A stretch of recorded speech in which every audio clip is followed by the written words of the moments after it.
Hello, everyone. Welcome back to another interview. Or another chat. It's been a while. So I'd like to introduce you all to Clayton Richie. Yay!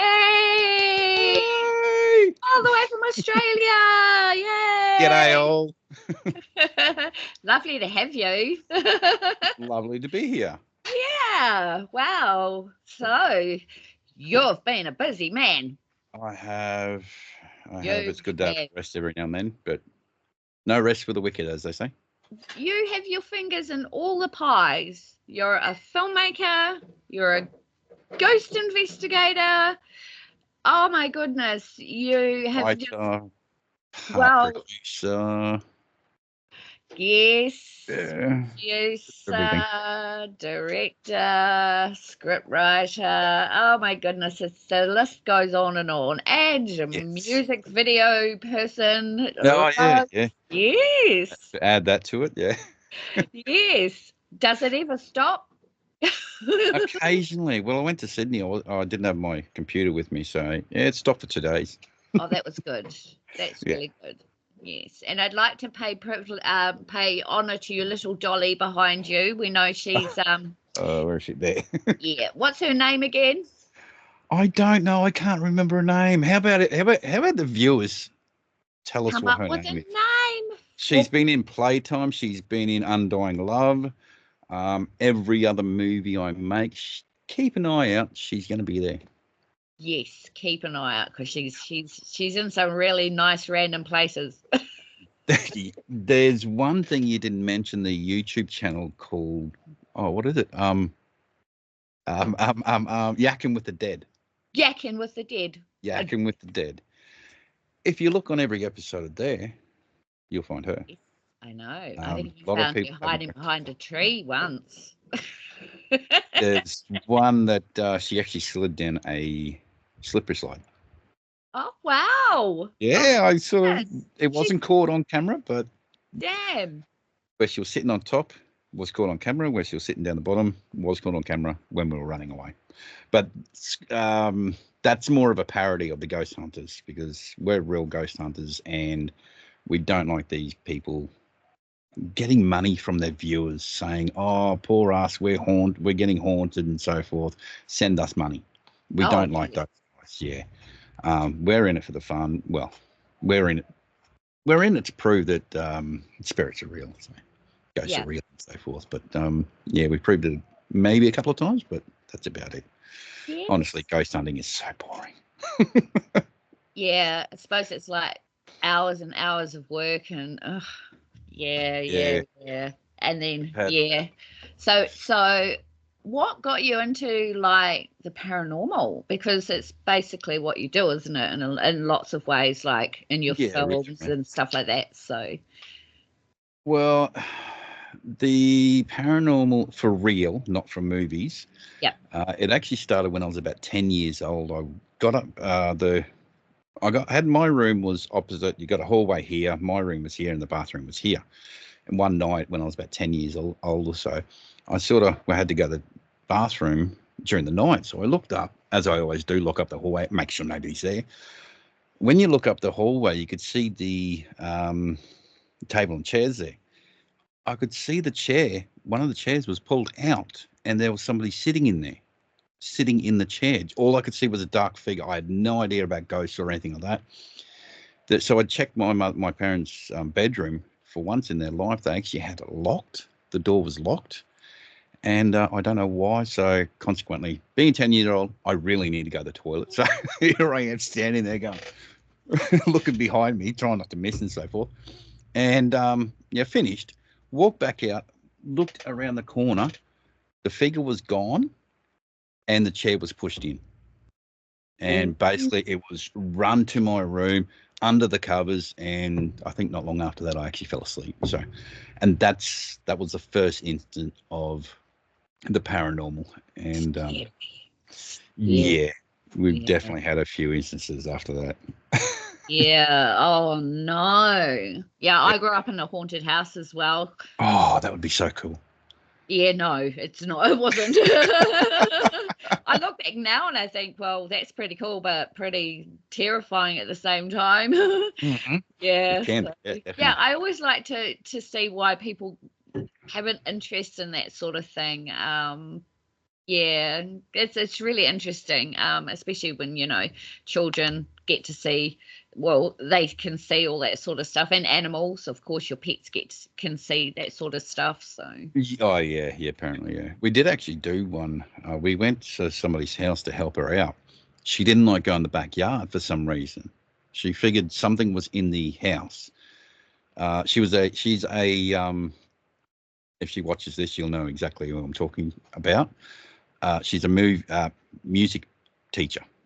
She teaches piano, guitar, vocals, all that sort of stuff. nice. She has a waiting room at her house, and every now and then, the people waiting in the room will hear a door slam, the door slam from the waiting room, and they're looking at nothing there. And so she got in contact with us, and because her husband, I believe, passed away not long previous, and that's where everything started out. And we did capture. I'm not big on orbs. You definitely know what an orb is. Oh yeah. I'm not big on orbs, as you know with my comments. It's always dust. Yep. 99.9999%, it's a dust particle or a moth or some sort of insect. Absolutely. This thing, we couldn't understand what it is. There was a couple of times we saw something. I went, no, that's a bug, that's dust. Then this one thing, it just sort of flew towards the camera and just disappeared. Don't know what it was. It was just really weird, all caught on camera. Wow. And then one night we decided, because she wouldn't even go down the back, she hired somebody to mow the lawn because she didn't want to mow the lawn because she was too scared to go down there. We worked it out. It was her pets that were down there. Oh. Because I got to the garden, I went, something moved in here into one section of the garden. She looked at me and went, that's where my dog's buried. There's nothing there to indicate anything's buried. So I had a little bowl. This is caught on Ghost Hunters Brisbane, this investigation. You could see me rolling the ball, and I'm just sort of playing with the dog. Come on, push the ball, pick up the ball, or do whatever. And the wind was blowing behind my back. It was fairly strong wind. I'm not 100% sure it could have been the wind, but I'm not too sure. But the thing was, the wind is blowing. Okay, I'm looking at my camera, blowing this way. But after I threw the ball that way, then after about 10 seconds, it rolled that way.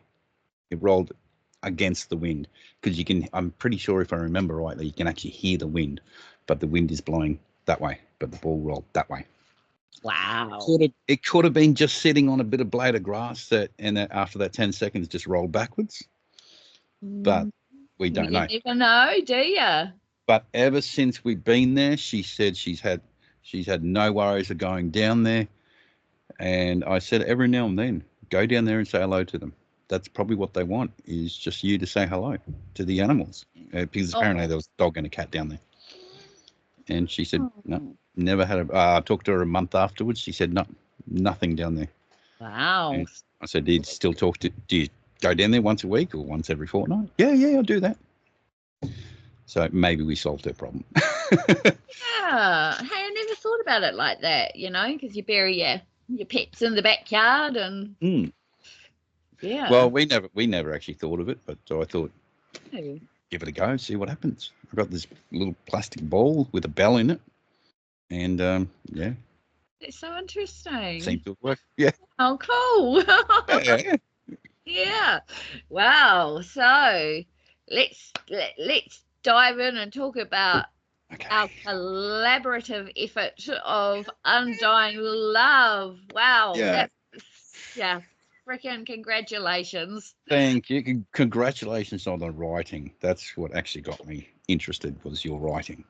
I know, you blew me away when you asked me. I know I changed it a fair bit, but that was more of a change. Well, I had trouble at the beginning because if anybody actually has listened to script read, with Undying Love.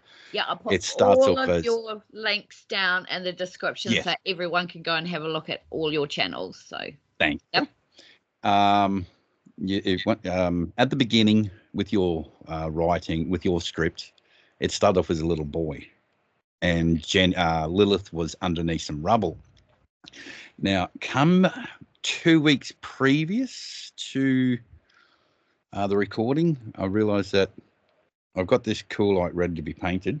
Excuse me, I just need a drink.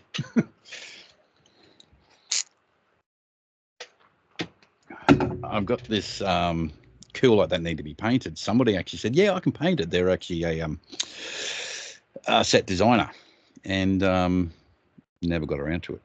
So I'm thinking we had 1 week before we get on set, and I had no idea how to start it. Then my original first AD, he said I can't do it anymore. Yes, right. Then I got one of my other one of my crew members said, I'll step up. I love being first AD. I just want to see how it goes. He was perfect for the job. Thomas Stig, cahoots to you, mate. Yeah. He stepped up. He was there at the first meeting when I finally met Emma. He's the one who said, why don't you have them running through the forest? Then bang, the brain just kicked up, and I went, okay, I'll have them running through. Then we'll have part of the credits, and we'll another quick run through more credits. Basically, it was Thomas who thought of that beginning. Thank God he showed up. And he was a lifesaver. Yeah. He was in the credits. You can see what was that? Pretty much the person who keeps the director sane. Thomas Stig. Yes. He did keep me sane, that's for sure. Yeah, I mean, you really, really need a really good team behind you, eh? And team was fantastic. Lots of things went wrong, didn't it? Yeah, but just mostly because of I think because we crowdfunded for this, which is something we've never had to do. Yeah, I mean, it was. Yeah. I just thought, well, we'll just give it a go, and see how it goes. And we beat the budget. We met the budget. We just between you and I, we were $100 over. Yeah, see, but I didn't mind. I put that towards it, so I don't mind. I was happy to do it. It was a passion project. Like I said, I liked your script. Then after I read it, I fell in love with the script, and that's. After I read it out on script read, that's when I got in contact with you and said, how would you like me to make it? And in saying that, you did see we do have another version. This is an exclusive. It will be released on October 31st, so Halloween, Australian Eastern Standard Time. It's my version. Megan Goodwin, she was the editor for Undying Love. Yep. And I'm gonna release director's edition. So there's a few subtle changes in there. Really? Some are good, some are bad, but it's I've still got a lot more work to do with it. A lot more. Sounds interesting. Yeah, so you get 2 versions of it. Wow.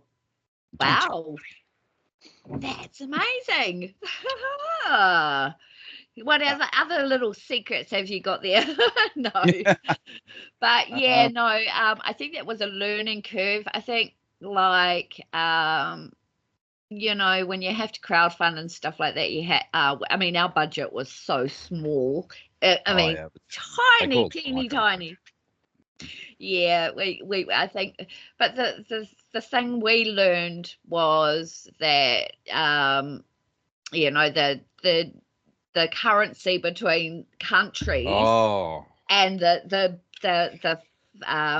fees, the service fees, and the transaction fees, the bank fees, all that sort of stuff took the budget way over to get that amount to you.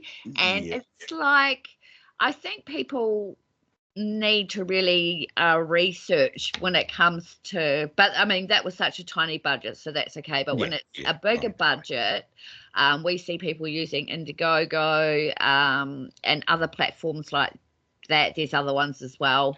I just had a thought. I don't know if there would be any sort of how much a transition it would be if we got an ANZ account, Australian New Zealand accounts. Oh, that's true. Yeah. I mean, yeah. Well, I'll have to look into that because we've got one of those, obviously. Everywhere. That's one bank we both have. Things like that you have to try and work out as you go along, right? So I think that was one of the learning curves for us. But I mean, I loved the film. I thought it was just so many golden gems in it. I mean, wow. It was just, I mean, look at how much difficulty you had with because originally we were going to have coffins. What happened with that? Well, we did have a coffin lined up. Yeah. But it was a matter of driving to the north, so about half an hour, 45-minute drive over a bridge that the toll was nearly $10 or so. Pick it up, drive it back here. This is on the Friday. Put it back into the trailer on Saturday morning, get it over to location. Yes, we could have left it on location, but we finished recording on Sunday. So, which means it would have had to be brought back here. Then on Monday, bring it back up there. But I had work and so forth and everything was getting interrupted. And I thought, no. So 2 days before shoot day, I am down the shops getting all that silk and all that, the flowers and so forth. That was 2 days before shoot day. So yeah, like to leave things to the last minute, that's for sure. They do, don't they? I mean, it worked out fine, but you know, there's things like that I don't know, you have to take into account, I guess, when you're looking at a budget for a film, say, tolls and petrol and transporting things and stuff like that. I mean, a coffin. Yeah. I mean, where did we? My partner actually wanted to get a sticker or something on the side. Dollar coffin remove, or dollar funerals or something like that. Or Bodgy Brothers funeral directors. Oh, she should have. That would have been a hoot, and then taking it off. And then taking the coffin's too big for the trailer. We were going to put it on the roof of the car as well, but oh my God, they told me, yep, so heavy. I bet. Oh, we also had some cool like coffins. Just there was one that was about 5 foot. It's just shaped like an old style coffin, and a kid's one which was only 2 feet. And thanks Glenn from Cool Foam, but we didn't end up using them because again, the guy who was supposed to paint the wood and so forth, he didn't come to the party. So unfortunately, I still put his name down in the credits, but yeah, he especially made them up for us. So I've still got them, and might be able to use them for a prop for another movie. Yeah, exactly. But that looks so good. Cool. But that's another interesting point, I guess, is, you know, people you rely on, you know, and they fall through, and then they don't realize that what they've done is just ruined. Well, you know, they had the potential to stop the filming, basically, if it was something major, something really big, like, no, you can't have that location anymore the day before filming, or something like you had some locational changes too, didn't you? Yes, we did. We did have a location. We did have 2 weeks. About 2 weeks prior to shooting, we did have like an old abandoned house. The walls were taken. The pillars are still there holding the second floor up. But all the walls were taken down. And we had about 3 different areas we could shoot in there. And it was a house that was for sale. So basically they were going to knock the house down and they were going to rebuild on there. It's still down there. I drive past it almost daily. And they said, look, new owners, we're not too sure if new owners are going to like this or not, so best to find somewhere else. But I did have this other place lined up, the Scout Hall at Shallow Park. Did have them lined up, so I gave him a call. Thankfully. Mm-hmm. Oh, Simon was fantastic. He was great. Yeah, but that actually worked out really well because if you guys saw the behind the scenes, yes, you would have seen that the indoors, the forest scene, and the playground scene all in one area. I know, perfect. And so it worked out perfectly. It did. Because I ummed and ahed about it because those walls were really hard. Took us about an hour and a half to set up the walls inside. And sorry, was his name Horrific Podcast? Oh, Colin Martin. Colin. Yeah. Colin. The walls were just the builders plastic, the ones that go in the walls. I used them to make it look like there would be no walls in the building, make it look really old and like it would be falling apart. So they've just put them up to stop the sunlight from coming in. That might explain what you asked about. Exactly. Yes, you're right there. Also, yeah. And the other thing was, I think my sister mentioned Zach Abby. being out in the sun, and I was like, no, it's twilight. Okay, so yeah.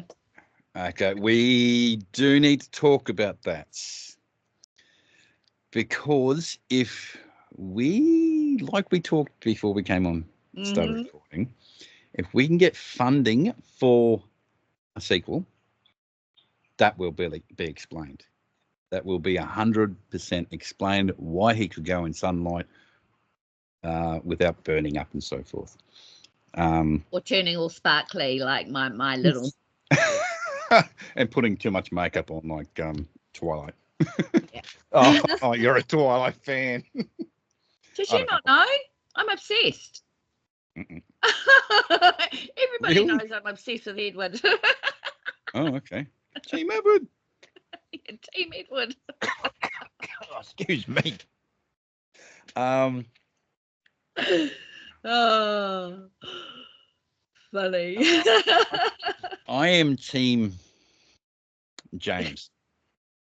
James Wan. James Wan. Yep. Yeah. The Conjuring, Aquaman.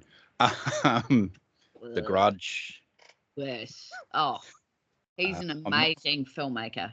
Oh, and he's just came out with Monkey. But yes. Don't tell me anything about it. I don't know. We were but going to go down, when we were down to Sydney, I was with my daughter. We were going to go watch a movies and $52 or something like that. There's two of us to go see a movie. We went, no. I'll wait.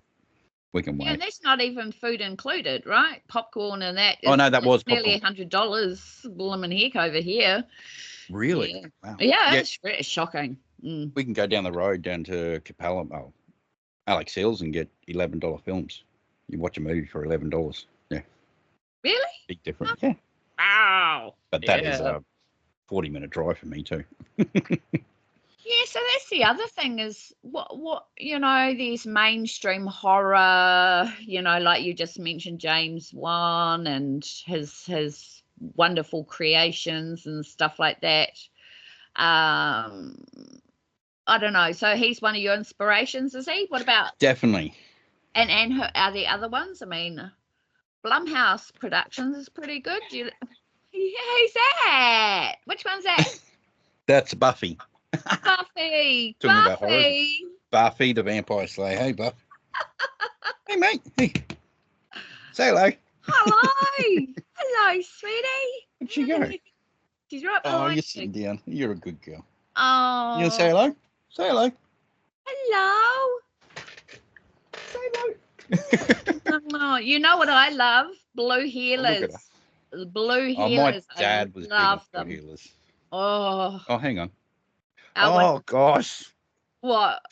I hear the word blue healers. I'm thinking the TV show. Oh. Do you know blue healers? Yes. You do? It's quite good. Yeah. Oh, okay. Yeah, my dad was big on blue healers. Yeah, loved it. Yeah. Right. I mean, actually, the blue healer dog. Blue healer dog. Yeah, I prefer the reds. Oh, do I you? red cattle dogs, yeah. I love red cattle Oh, dogs. But she is Staffy cross Labrador. oh, And no. yeah, as you can see by the Staffy colour and Yes, Labrador size. yes, But she has definitely. she's a twit like a Labrador. That's But she the also other. That's the other misconception about us horror lovers. mm, Is that, I mean, not misconception, but the thing I've noticed is that, like, we're very even though, we might love all this graphic horror and slash and gore and stuff like that, when it comes to mm. animals, no, no, Oh, no, no, no, no, no. touching like Yeah. I told you, I'm not a big cat lover. But if anybody hurts them, yeah, it's a different story. Mm. They're in a hell of a lot of trouble from me for starters. But nothing beats a sloth. A sloth. Love a sloth. Oh, I They're not love them never too. in any hurry, but they're always got a smile on their face. They love people too, and their claws, and oh no, Oh yeah, but they this, do move faster than you think. they do. I've seen it. Yeah, Yeah, so on things, or documentaries, and that they can be quite fast, but oh yeah, yeah, their claws are. Oh my they're goodness, huge. They're they bloody are. long. Yeah, No, I know. I love them. I love them, and I love Black Panthers. So Black Panthers and sloths are my Ah, animals. would you like to know a little bit of useless knowledge? Okay. Black Panther is not a panther. No, it's not. It's a leopard. It's a leopard. Yes. Because if you look closely, Google it if you're not too sure. Yeah. Everybody. Just Google picture of Yep. Black Panther, You'll and you'll see. see it's black with black spots. Yeah. And Right. jaguars are black too sometimes. So that's Yeah, why. are they? Didn't know that. Yes. That's why people get them mixed up with Black Panthers. It's not actually Black Panther as such, but anyway, Yeah. it's a pigmentation thing apparently. But anyway, right off Oh, okay. topic once again. As usual. Yeah. So people are wondering why did we change Joel to Jenny? Now this is what happens, I think, when a film is adapted from a story, people tend to think that okay, then we need the filmmaker to stick to the story exactly as it is. And as we know from us going backwards and forth with Undying Love, that you have to make compromises, especially with a tiny budget. I mean, I see people asking for $130,000 for their films and stuff like that, and I mean, we were asking for a measly $1,000, but there are stuff like that does interfere. A tight budget, not paying people because we're relying on their community spirit to help out in a film, for free. And then what happens to that is they're like, well, if I'm not being paid, why should I go and spend a whole Sunday painting? Exactly, I'm not going to get anything but my name's in the credits. But I guess that's what I love about Australian and New Zealand films, is they tend to like to get everyone together, don't they? And there is a lot of that going on, but the collaboration between you and I, New Zealand and Australia, was a weird one. It was great. We've got two different visions of what we foresaw Dying Love, but that's because there were things we had to compromise, like we couldn't have a baby with fangs for one thing, and that makes absolute sense. We can't afford CGI babies and stuff like that. I mean, it wasn't going to be possible. Plus, we didn't want that, did we? We wanted physical people, physical props, which is what indie is really good for and stuff like that. And you have remarkable Faith Hall. Is that Faith Hall, makeup artist with the makeup, and she was fantastic, wasn't she? Yeah, absolutely. I mean, then you found Jenny, who was supposed to be Joel, but then we compromised and we thought, well, let's have a female girl. That would make absolute sense, and it did. And she's just adorable, isn't she? Brilliant, wasn't she? I know. And you've used her again on something else too, haven't you? Or no. No? Well, were you thinking of maybe in the future, I think? it never got released. I was asked to direct a YouTube series, but that never came to light. Oh, okay. She was one of the characters on there, and I think that's when I actually met her. No. Oh, no, that was when I met her. That was when you met her, wasn't it? Yeah, she came to set one day in the other YouTube series, and but that never came to heat. So. Oh, bugger! But, yeah. I mean, I can see her going places. I really can. She's so adorable. She's great. Yeah, I mean, plus, I guess with children on set, her mum was always there, of course. Yep. And Dad. Yeah, and her dad. I mean, that's just amazing. That's just. She did come out because it was only Jenny and her mother. Off camera, she just turned around and said, "What about Jenny's dad?" She out of the blue. We weren't even talking about it. She just came out. Everybody's killing themselves laughing, and instantly I had to come up with he's at work. Yeah, that's where he is. He's literally at work. In my mind, he was at work. That's yeah, exactly. He's at work. The girls yeah, but she's so right. Yeah, exactly. She was wondering where Dad was. Yeah. Wow. Yeah. Oh my goodness. Yeah. I just pointed to her dad and said he's over there. Yeah, exactly. But she played originally with your script. She had one line and one line only, and that was "I love you, Mummy." Yeah. But that was the most important line of the whole film. Yes. Then, when we couldn't do the original start, we had to change it. Then I thought, okay, we'll give them more lines. We'll give them more action to do.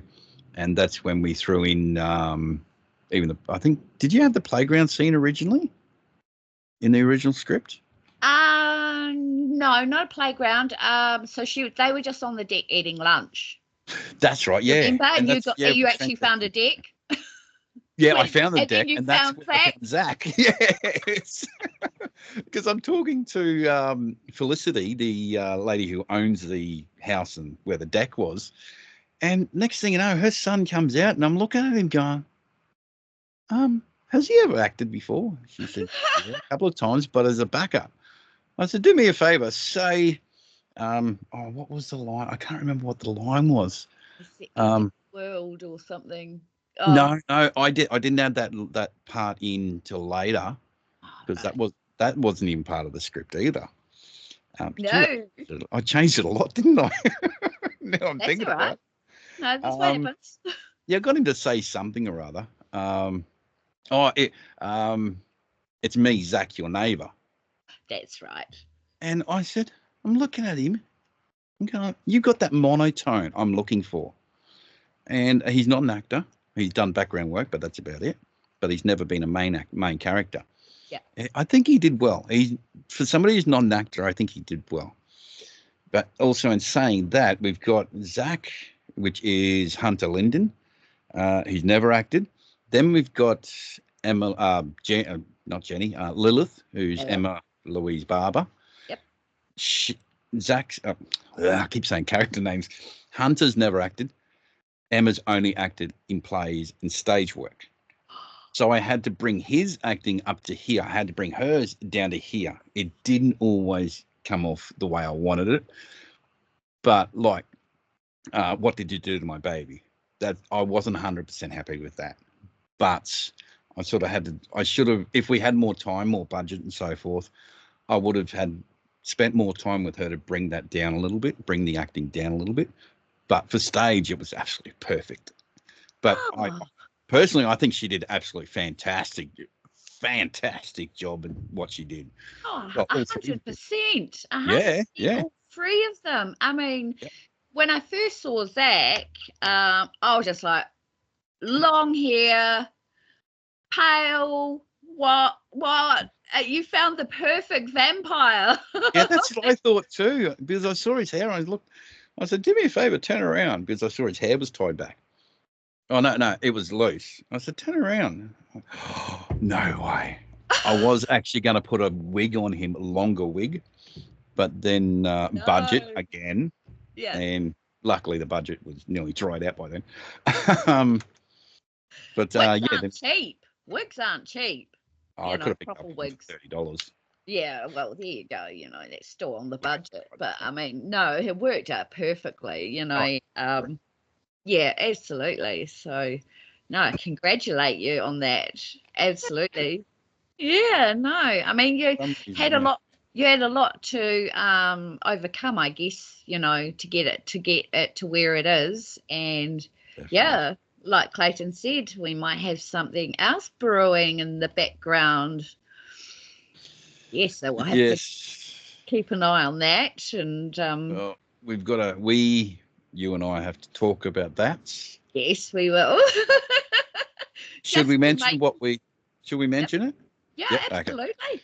We would like to do a part 2 of Undying Love, but this time I've talked to all the cast and crew and they really would like to get paid this time.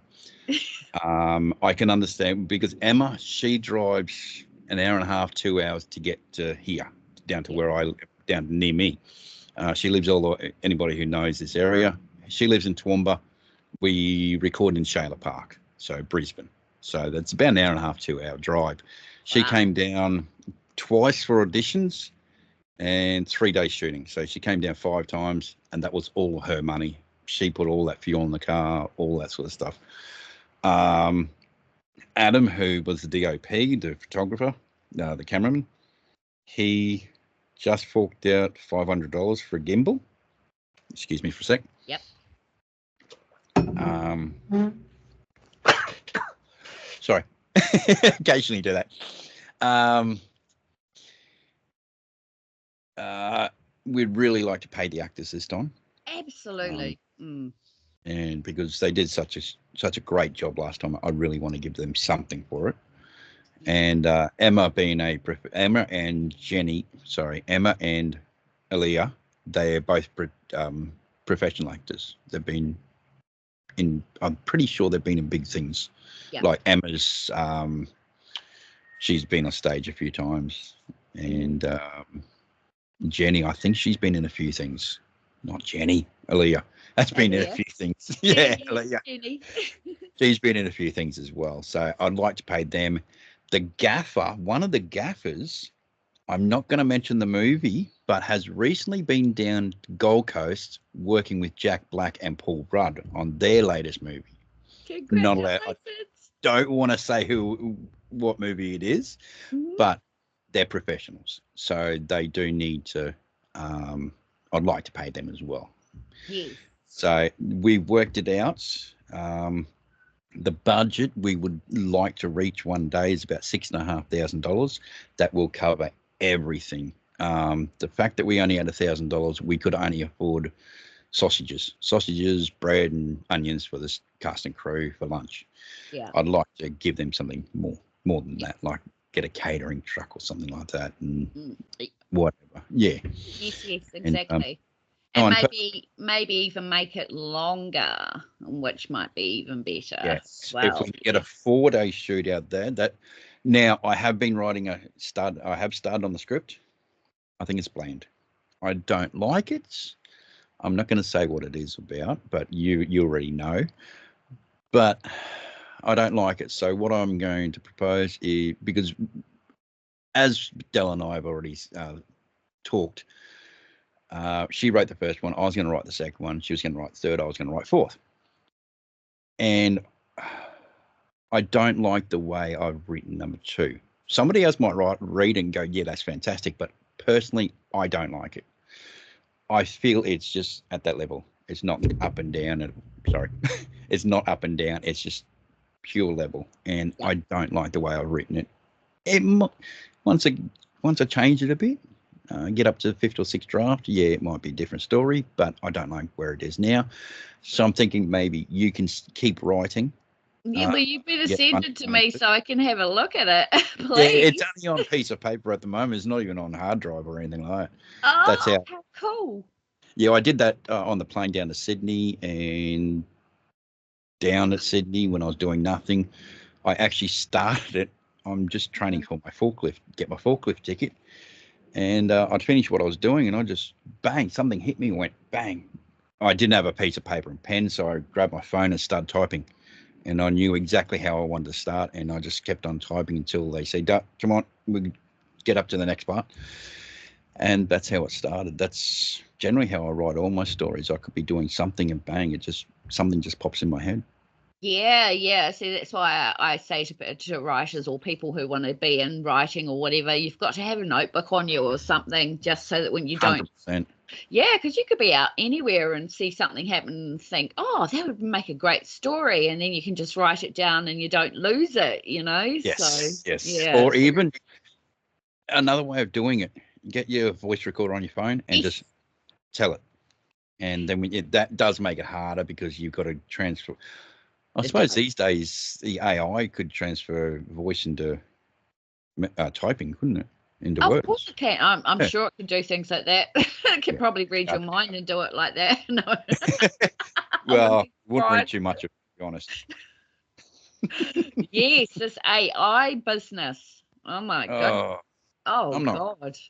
I don't like the AI. No.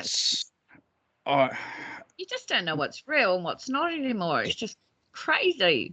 Admittingly, I do use ChatGPT. Mm-hmm.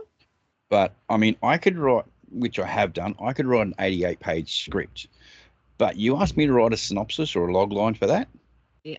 Can't work it out. Hello, ChatGPT. Yeah. Like, write a synopsis, a log line for Undying Love. Yep. So I just typed the script in, put it in there, and bang, it came up.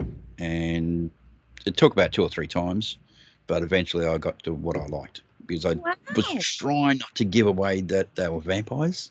Yeah, which you succeeded, by the way. Yeah. Well, everyone's like, hey, I didn't see this going to be a vampire story. Yeah. Really? Oh, yeah. Wow. Cool. They had no idea. They were blown away. Like, it was just like, and I'm like, wow, that's amazing. Yeah, that's commendable. Yeah, that's great to know. Because we are now at the moment, we're now on, just to let you know, 472 views. Wicked. And it's only been 5 days. 5 days, something like that. 8. I got it all on my second monitor here. I don't know why you just come up.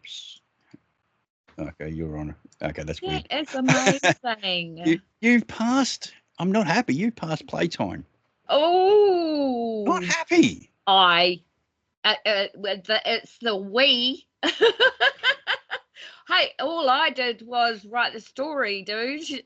I mean, that's another thing is a lesson you may have had to have learned as well, that sometimes being a producer, the sole producer, I mean, did this make you think, Jesus, I need another producer with me? Or this makes me think this thing that made me think I never want to be a producer in my life. I hated it. I enjoyed it, but I hated it as well. Yep. It was just so much work.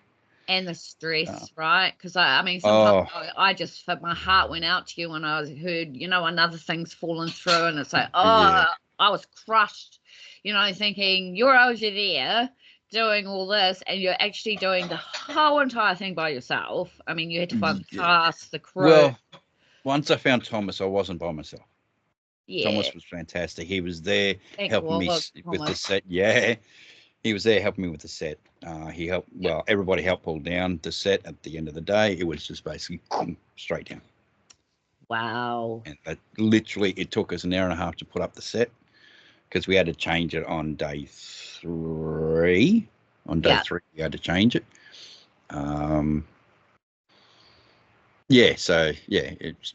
That took an hour and a half. I think about an hour to change the set a little bit for day 2. Then in the end of day 3 was it. Oh, sorry, in day 3, the end of day 3 was, I don't know, 2 minutes pulling it down. It was just stand down at the bottom, pull the sheets. Ripping them all off. Oh my goodness. Yeah, hard work though, eh? I mean. Oh yeah. Yeah. I guess the lesson there is maybe next time. I don't know. What do you do? Because I'm not a film. I've got no idea really. what I would do if we did get, hypothetically, if we got the funding, I would say, okay, I need a producer. Yeah. I'll do co-producer. I'll help them out, but I want them to do all the hard work, because it's hard enough trying to do producing as well as adjusting the script for screen. Yeah. Because you're not a screenwriter, you're a book writer. So Yeah. I've had to adjust your script to accommodate for the screen. So I have to do that, and well as directing and so forth. But I'd get the producer, but it'd be fairly easy. I could just get in contact with Scouts again, talk to Simon, blah, blah, blah. Or one of my filmmaking network friends could jump on board, maybe. And who would that be? Oh, I don't know. I've got lots of them. Nice. I've got some really good, nice ones. They're really good, lovely network of actors and producers and writers. And I'm actually looking for an actor at the moment. I don't know if I can find any in Australia. I'm about to do a music video. Yes, tell us all about that, if you're allowed. Well, but I don't think she'd have a problem. Excuse me. Her name is Leanne Cole. You can find her on YouTube, Leanne Cole Music. Wow. I don't think that song is up yet. Okay. We are shooting at a church.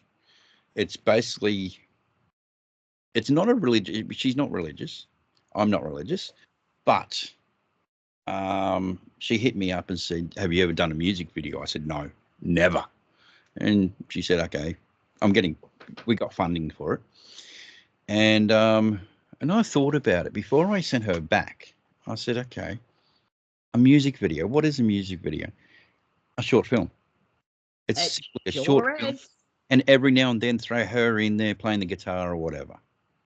And I looked at the script, and it was basically a priest standing up in the altar doing his sermon and so forth, but he's lost his way. He's just sort of standing around, doesn't know what he needs to do. Then he sort of hears some voices, walks outside, a few things happen, then eventually he finds his way back. He's basically, the song's about it, not demons, fighting his, I keep saying demons, but fighting his enemies and fighting his demons, whether it be inner demons and fighting the demons for humanity as well. Wow. Yeah, it's such. And you're looking for a priest. I am looking for a priest. Even though you look like a priest right now. I'm too old. She wanted a younger priest. Oh, you silly woman. Come on.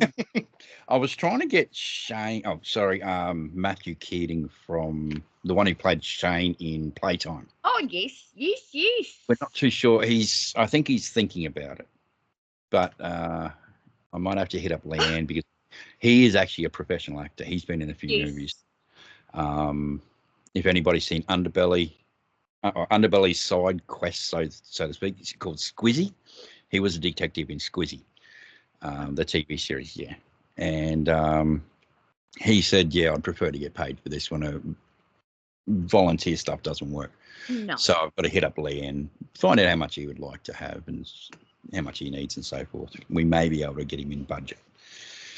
Fingers crossed. If not, we've got to try to find somebody, even a non-actor, because there's no speaking roles or anything like that. They've just got a mouth. They could be yelling, but in a music video, there's no sound, obviously.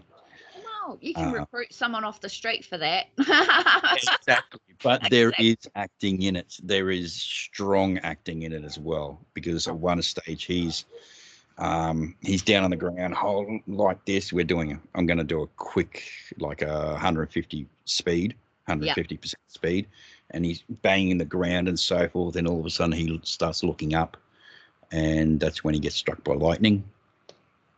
But well, when he wakes up, he's confused. Then he looks over past the camera. He pulls out his cross, which is his iron sword, and that's when he realizes, this is what I need to do. Then he goes back in the church and he's preaching. He's fighting the demons in the church. Oh, you're looking for a big actor, an actor who knows what they're doing. Yeah, and you have to pay them. Yeah, most Yeah, definitely. there's a few emotions in there from him. Yes, exactly. He sounds like one of the main characters. But you're so right. That's what I love about video clips. They are short stories. Sometimes they can tell a whole life story in 3 minutes. Yes, And yeah. I think, because I've never done a music video, but that's what I'd like to see is a whole lifetime explained in one song, and the video clips. I mean, congratulations on doing that. That must be something really exciting and new to do. Yeah, I'm definitely looking forward to it. That's for sure. We're having a meeting tomorrow, obviously without the priest, because it was going to be Leanne's son. He stands 6'4" or something like that. Wow. So she's got a trench coat for him to wear at the end once I think it's sort of like a trench coat. But Matthew Keating, if he comes to the party, he's about 5'5". Big difference. So that he's going to have it dragging along the ground. But I'm sure we can get somebody to sew it up or whatever. Yeah, but exactly. Don't really want to do that. It's not a cheap cake, not a cheap jacket, trench coat. No. Yeah, so what else have you got planned? How's Yakkin with the Dead going? If anybody knows, like I said, I'm going to put all your links down there. Because how many YouTube channels have you got now? You've got Script Read. Yakkin with the Dead. You've got Yakkin with the Dead. Ghost Hunters UHB. Brisbane. Haunted House Entertainment with all my movie stuff. Yep. You're doing. I think that's about it. Yeah, that's phenomenal.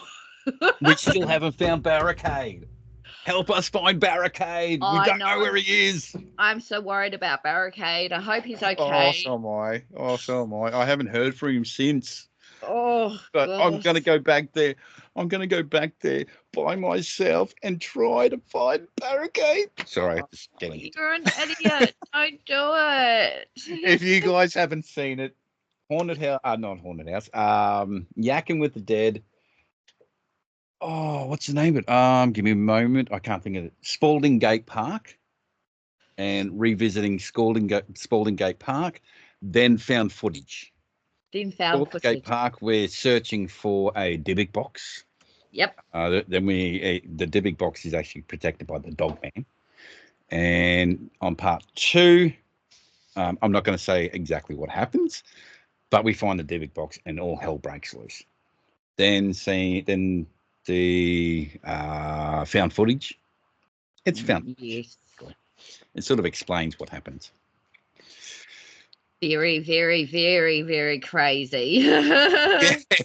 I know this is sort of contradicting what we actually do as ghost hunters ourselves, but it's just making a mockery of the others. Oh, finish destroying your place. Yeah, but no, I just have to say, no, it's absolutely brilliant that you do your ghost hunting, because it is serious. Your ghost hunting is definitely serious. And then you make a mockery of the ghost hunters that we don't like. Yeah, the ones that have millions of subscribers, and they still want millions more. And they say, "Oh, my house is haunted. Send me money, or here's some merch." Oh, I can't finish this video unless you send money in the chat, and it's like, oh my god. So that's with Yakkin with the Dead every 5 seconds. Don't forget to like, subscribe, hit that notification bell constantly throughout the whole thing. And yeah, but I did hear you once saying that you have heard some stuff and seen some stuff while you've been filming Yakkin with the Dead. Is that right? Okay, there is. I cannot remember the name of it.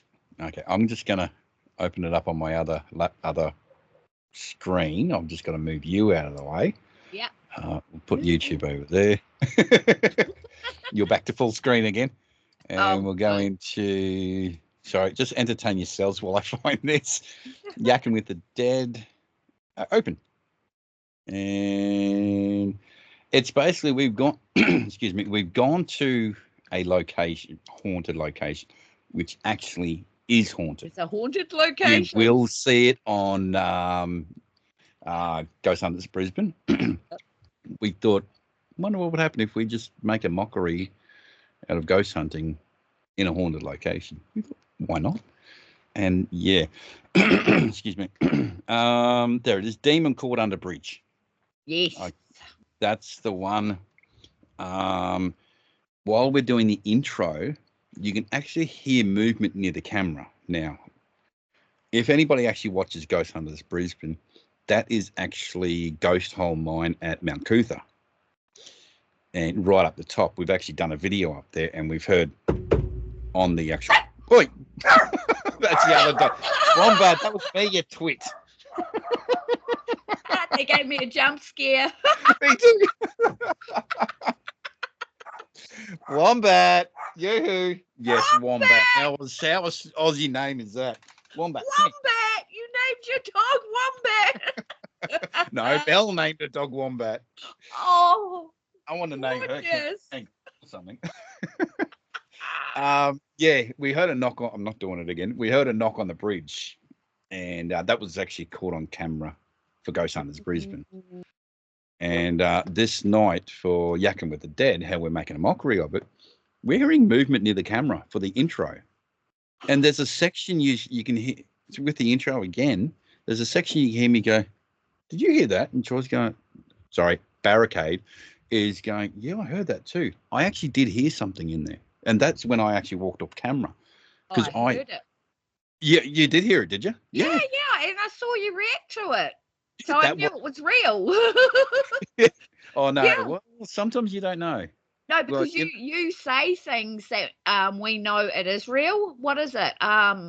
There's something you say. If we overreact, you know it's not real. But what was that? Yes. That was, or if we go, what was that? Yeah. You know it's overreact. Exactly. We're doing a YouTuber. We're doing YouTubers. Yep. Overreact to everything. But when we're not overreacting, you know something's actually happened. That's right. And that was the guy. That was the one. Oh, with the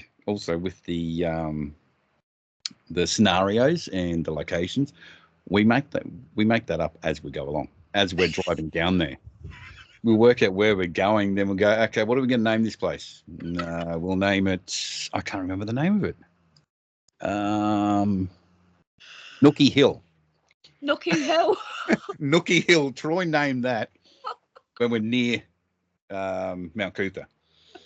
Then as he's talking with the intro, I've only heard a snippet of what he's going to say, what it is, and I've just got to go along with it.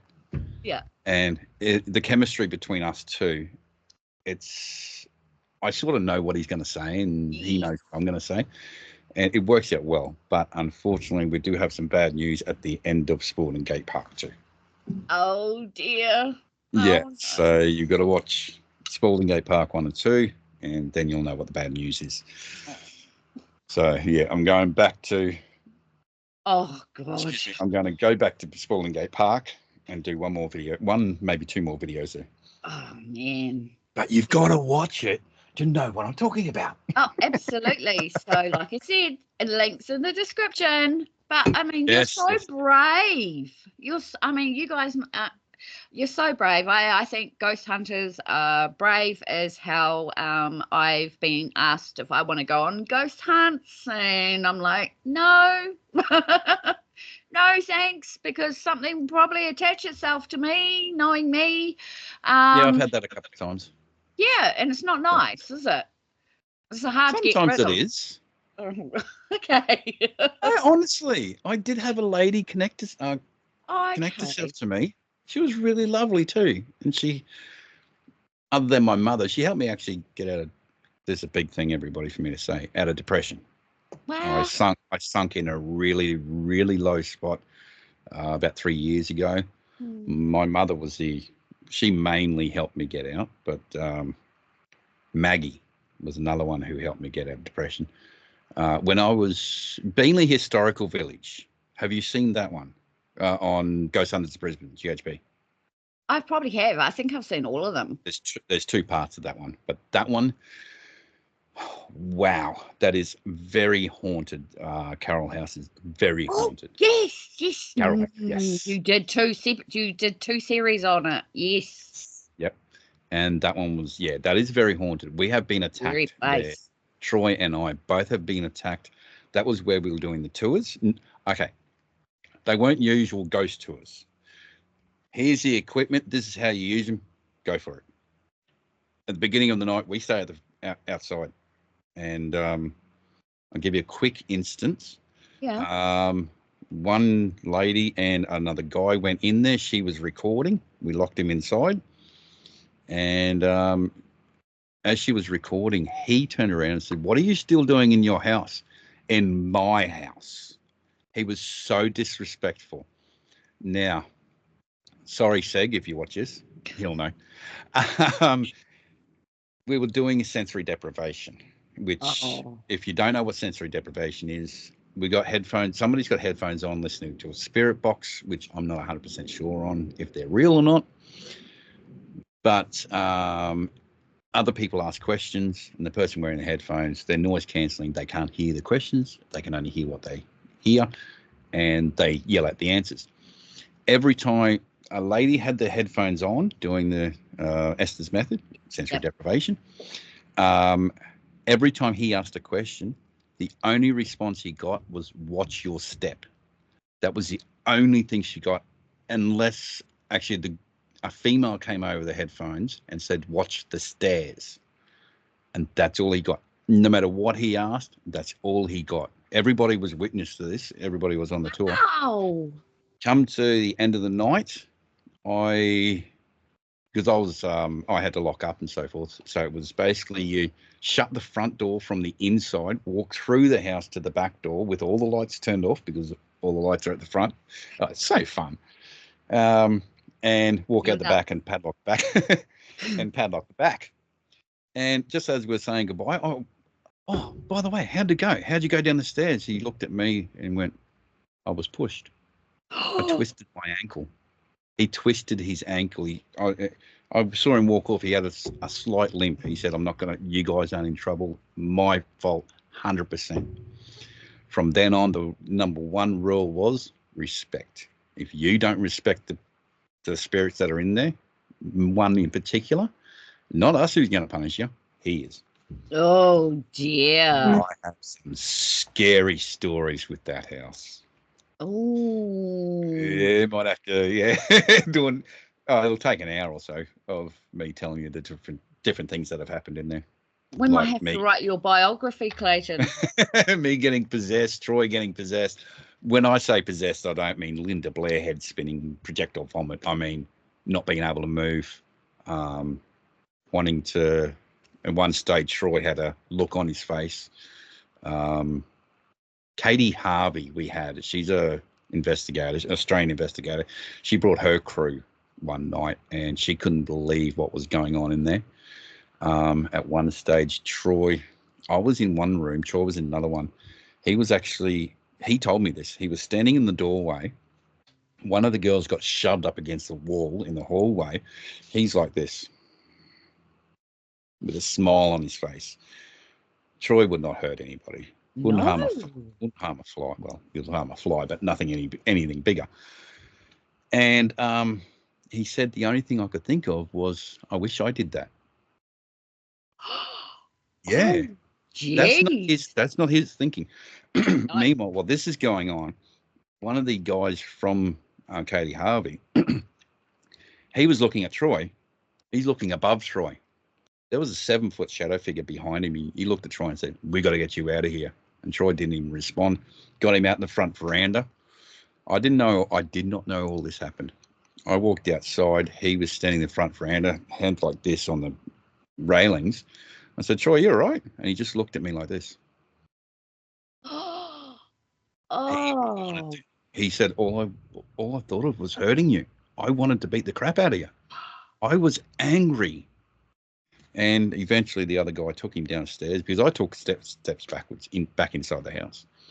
That's the second time he's looked at me like that through investigating. Really? And eventually, took him outside and he was fine after that, after he got off the... Is he prone to getting possessed and no, not really. Spiritually attacked, I guess? No, not really, to be honest, no. Scary. Yeah, that was we've had people, when I was doing the intro, I'd stand on the front veranda. You could see in the house would still have the lights off. If you're watching the video, where we did the intro, that's where I did the intro when we had customers. And amount of times we've got, who's that up there? And I swear I just saw a lady up there. I said, yeah, your far room? Yeah. Oh, that's a kitchen. She hangs around in there. We'd never even got in contact with her before. So, oh, crazy. Except for once, but I'm not going to say that here because we have been talking for an hour and a half. Oh, yes, we have. Yeah. Oh, hour and 5. And yeah, we could do a separate podcast, and I can tell you all these stories mainly about Carol House. You should probably write something about it, about Carol House, maybe your experiences, and yeah. Well, if people actually have ever heard of Side-Eye Guy, I told him about it, and I showed him the footage of, the bonus footage in that video. Yeah. Hello. The hello I heard. The camera picked it up. Did it? Yeah, you can clearly hear hello on it right at the beginning. I think that's when I might have put it in the comments that I heard it, I think. Well, I wrote hello on there, but that was back when I was using CapCut on my phone. And I'd never done editing. I was only beginning in CapCut back then in whatever year it was that I know I'm the wrong one. 2021 or something. Something like that. I didn't even know what Premiere Pro was. That's an editing software. I wouldn't even know what that was. And I was just simply using CapCut on my phone, on my, I think, Samsung T21 or something like that, D21 or whatever it is. Wow. Right. Yeah, it's not the greatest phone. It was back in then. And it worked. Wow. Yeah. And I mean, he asked me, did I raise the volume? I said, no, I didn't even know how to raise the volume. I just know how to basically cut here and put them together and put words on the screen. That's pretty much all I knew how to do. And back then. Different transitions. Yeah. Back then. And he's quite intrigued with it too, but we may have some future information for you guys, for anybody who's interested. Side-Eye Guy, he's a debunker, but he wants to believe, and when he heard this, he was very interested. Oh, yes, I've heard of him very much. Yeah, he's good. I love him. I think he's brilliant. And I'm going to send him an email and say I'm sorry because he just did a Mackie and Amanda video. And those psychic mediums. And there was actually, no. It was a couple of psychic mediums watching psychic mediums. And interesting. And Mackie and Amanda are just, I don't know if we've got any Mackie and Amanda fans here. Yeah, but I don't want to say either. anything too much. I don't want to say too much. Oh, God. I share all sorts of things on my group. I mean, I love Jazzco, even though, everyone's like, Jazzco. Jazzco, but, it's high octane entertainment. That's what I love about it. Doesn't have to be real. I don't know if, I don't care if Jazz is real or not. It's the scare factor when he screams and I'm jumping that I keep watching him, because I'm getting fulfilled. What really annoys me is they don't have disclosure. They're pretending to their viewers that they're real. They're really getting haunted. They're really that scared. That blood mark on their arm is real. And so they're looking for the viewers, which YouTube pays. Yes. If they just simply put what Yakkin with the Dead do, disclosure, what you're about to see is not real. Yeah. It's acted, bad acting, but it's acted and so forth. Yeah. Then I'd watch them. It was like when we first started watching Ghost Hunters, it was Urban Ghost, Urban Exploration. Yes. UGUE. And he went to the point, you're religious, correct? In a way. No comment. Oh, okay.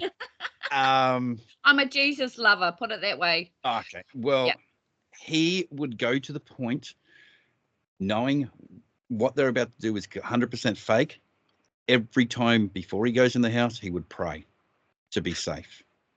And that, I'm not religious, but that is making a mockery of religion as well. Oh. And when they finally got caught out, he was supposed to be doing a alone challenge in a house. His mate, who he usually hunts with, was hiding around a corner, and the camera caught him hiding.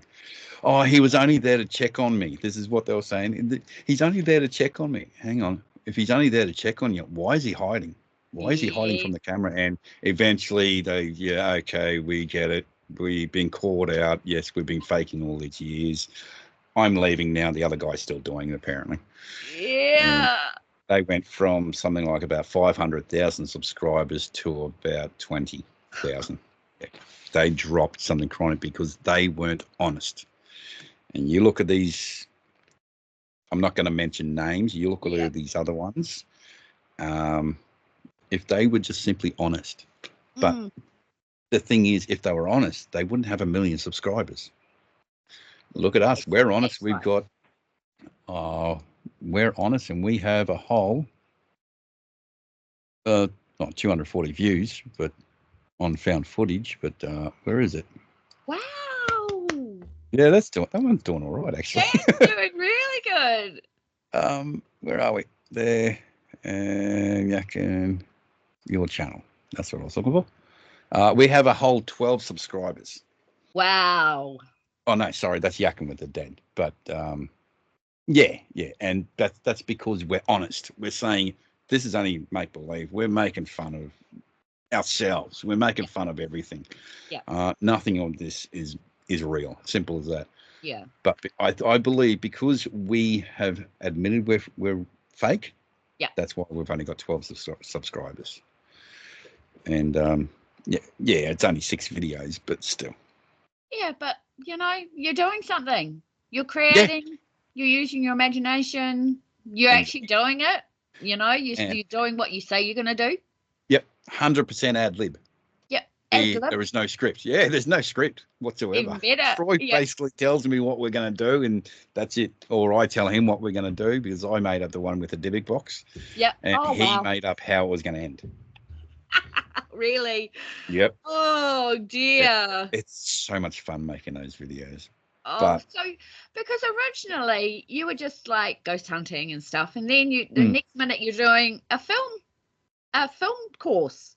Yeah. I mean, what got you? I know I shouldn't hold you up any much longer, but I really want to know, that transition from doing that to what made, had you always wanted to be a filmmaker? Have you always wanted to make a film? Was it one of your dreams or? Well, yeah, in a way, yeah, but I never thought I'd ever would. But I'll try to keep this quick. The opportunity came to do a Cert 3 in Screen and Media. It was something like about $69 a fortnight. And I got to TAFE, and it's not cheap to study film. No. And I got to TAFE, did the orientation, then worked out that Cert 3 might not even go ahead because there's not enough people there. Then the teacher turned around and said, why don't you jump on the diploma? The government's paying for it. $70,000 the government paid for the diploma. I went, yes, count me in. And after a lot of mucking around, I ended up getting the diploma. Holy moly! Tell you, I look at movies a completely different way now, knowing how movies are made. Yeah. As an example, I like to tell people this one, The Conjuring. Yeah. The original Conjuring, James Wan. There's a scene when they're moving in the house. The camera's right up the top in the treetops. Then it comes down as they're all the characters and everybody's moving around the house. The camera goes in, follows one of the little girls, the 2 male actors. You're remembering this. They lift the chair up, lift the sofa up. The girl runs underneath, so there's a camera. Then follows that girl. She goes into one room. I think she asks if her sister wants to play clap, clap. Then it's no, we've got to do this. And then it follows the other one, follows the other sister, then keeps following everybody. And it's just done in one shot. I had no idea. I thought, okay, that's drone. I would have thought that too. No. Oh, This is why I like James Wan. His mind is superb. It's a scissor lift or a crane, some sort of crane. And it with comes no, down, it closes. It's got the barriers cherry around picker. it. It's a cherry picker. Yeah. Yeah, cherry picker, yeah. Yeah. But there's nothing in front. So once it gets down to a certain point, the cameraman just steps off and continues. I couldn't believe that.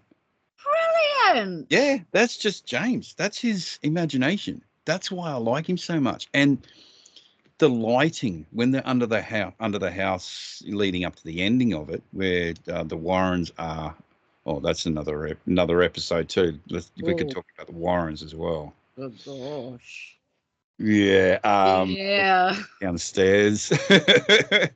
I think you know how I feel about the Warrens. Yes. Me too. Oh, really? But yes. Oh, yeah, totally. They're under the house. Yeah, yes, they're under the house. Oh. The lighting. I'm looking at the lighting. How around here is completely pitch black. Yes. Then you've got this area where you can see the characters. I had no idea how they did do that until till TAFE, till I did TAFE. Then I worked and I found out how they did it. It's actually quite easy. Really? Yep. It's basically you've got I'm looking at my screen at the moment. Yeah. You've got the screen here. Then you can put a bubble around this part here, just sort of circle around like this, and all that can be black.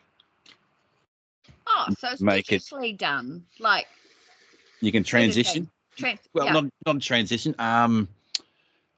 What is it? Oh, I can't think of the name. Where you can make it see through. Transparent. Transparent. Thank you. You can make that transparent so you can just see through the black of the actual. Yeah, that's how it's done. And wherever that was a creepy scene, man. I know. That scared the crap out of me. It scared the crap out of me too.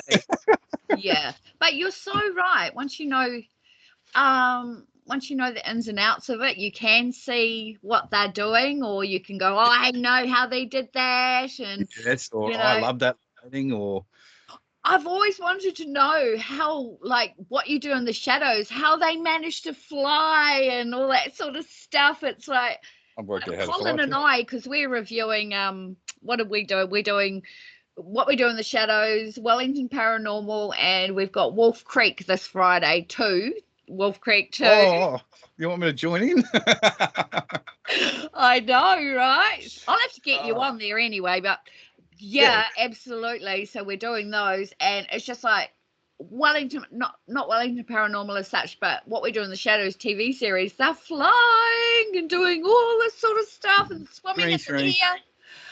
Oh yeah, it's got to be. It's got to be. Where is it? There. Yeah, screen right there. Then you've got, if you're ever wondering how things get thrown around in horror stories, where is it? I'm trying to point to that. The green, yep. It's a green suit.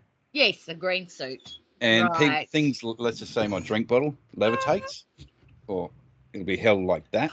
Is that how somebody they do it? Yeah, somebody's wearing a green screen, and that's how YouTubers do it.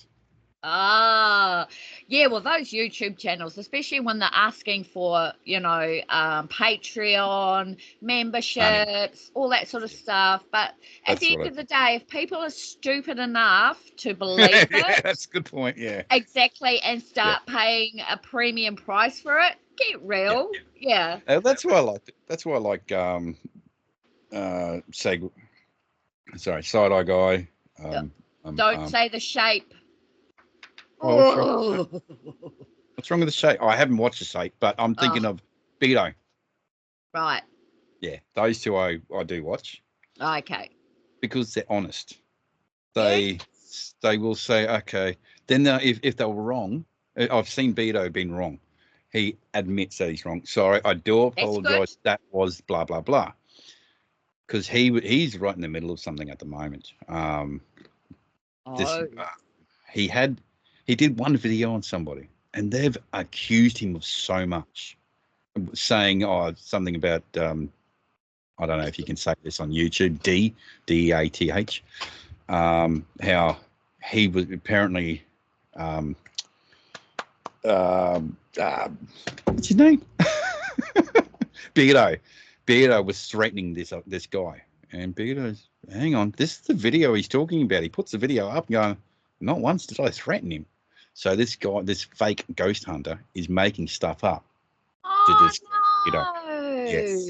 That's the other thing you have to watch out for, and too. the thing is, he did it 2 years ago, and this guy's saying Beardo's harassing him. He said, I haven't done, I think it was 2 years. I haven't done that. I did one video on you, you idiot. And that was 2 years ago. Okay, you forced me to do another video. And he's basically defending himself. And he said, yes, I did say that, but no, I didn't say that. Sort of, and he will show the clip of what the guy's talking about. And I try not to get involved in all that sort of stuff, but I do like watching them. Yeah. Like Troy and I said, it was just two mates who went out, go ghost hunting. He didn't want to make a YouTube channel, but I did. Basically because YouTube's going to be there forever. All of our evidence, I don't have to keep it on a hard drive or whatever. YouTube's kept it for me. And that's why, and that's why I thought, okay, we'll do it on YouTube. Yeah.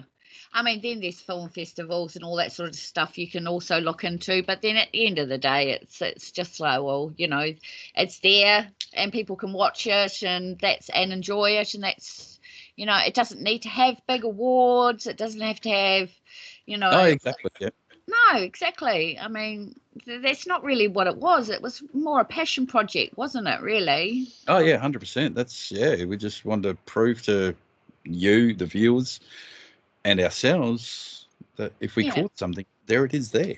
Yeah, exactly. We don't fake anything on GHB. We don't fake anything. All those noises you hear are real. Most of the noise you hear on Yakkin with the Dead are fake.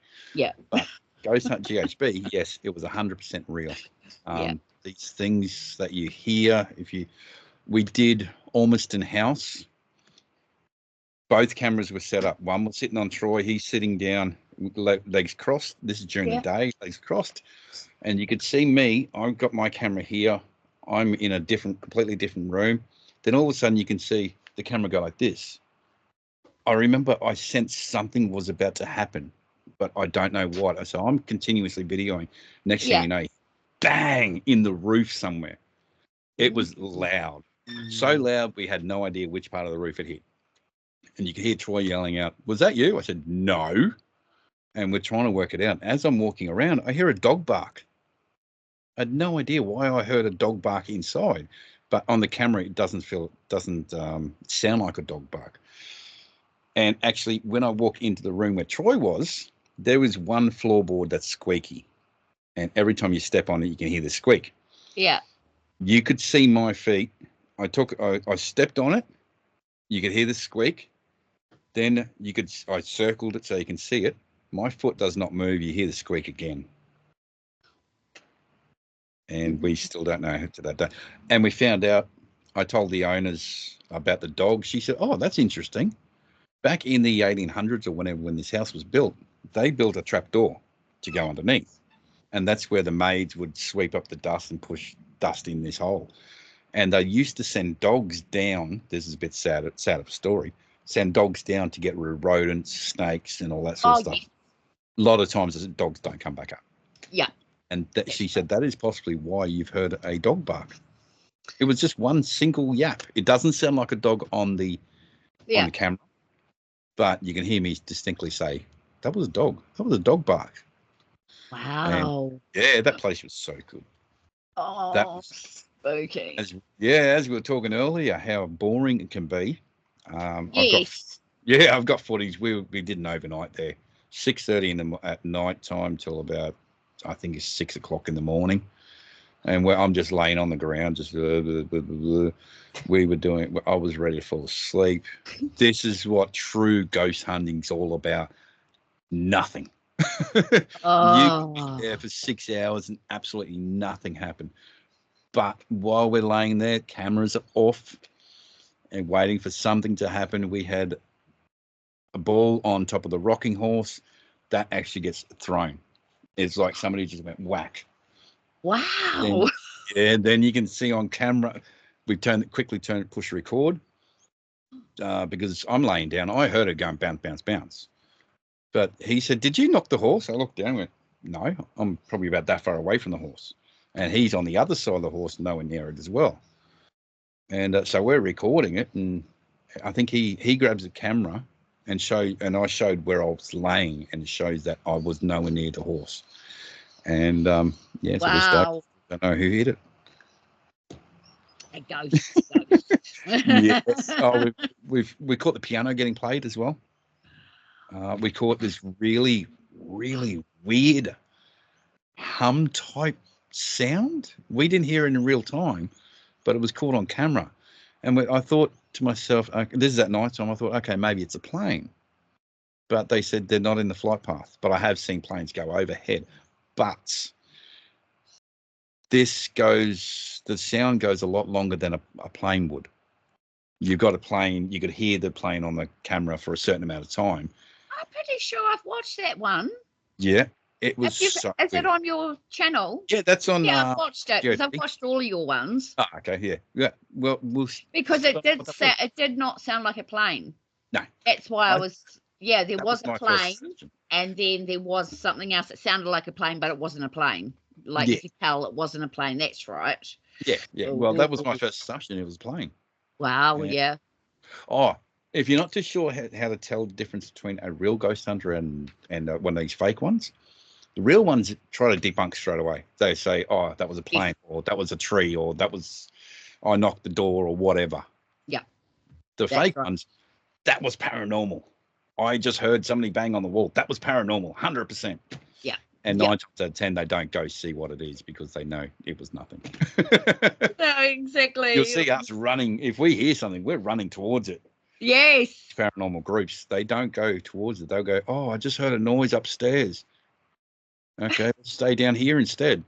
Yeah, exactly. What's the point of staying down here? Exactly. Oh, yes. Fun and games. Oh my goodness. Yes. So yeah, you're a pretty busy man. Yeah. Oh my God. Yeah, definitely. Yeah.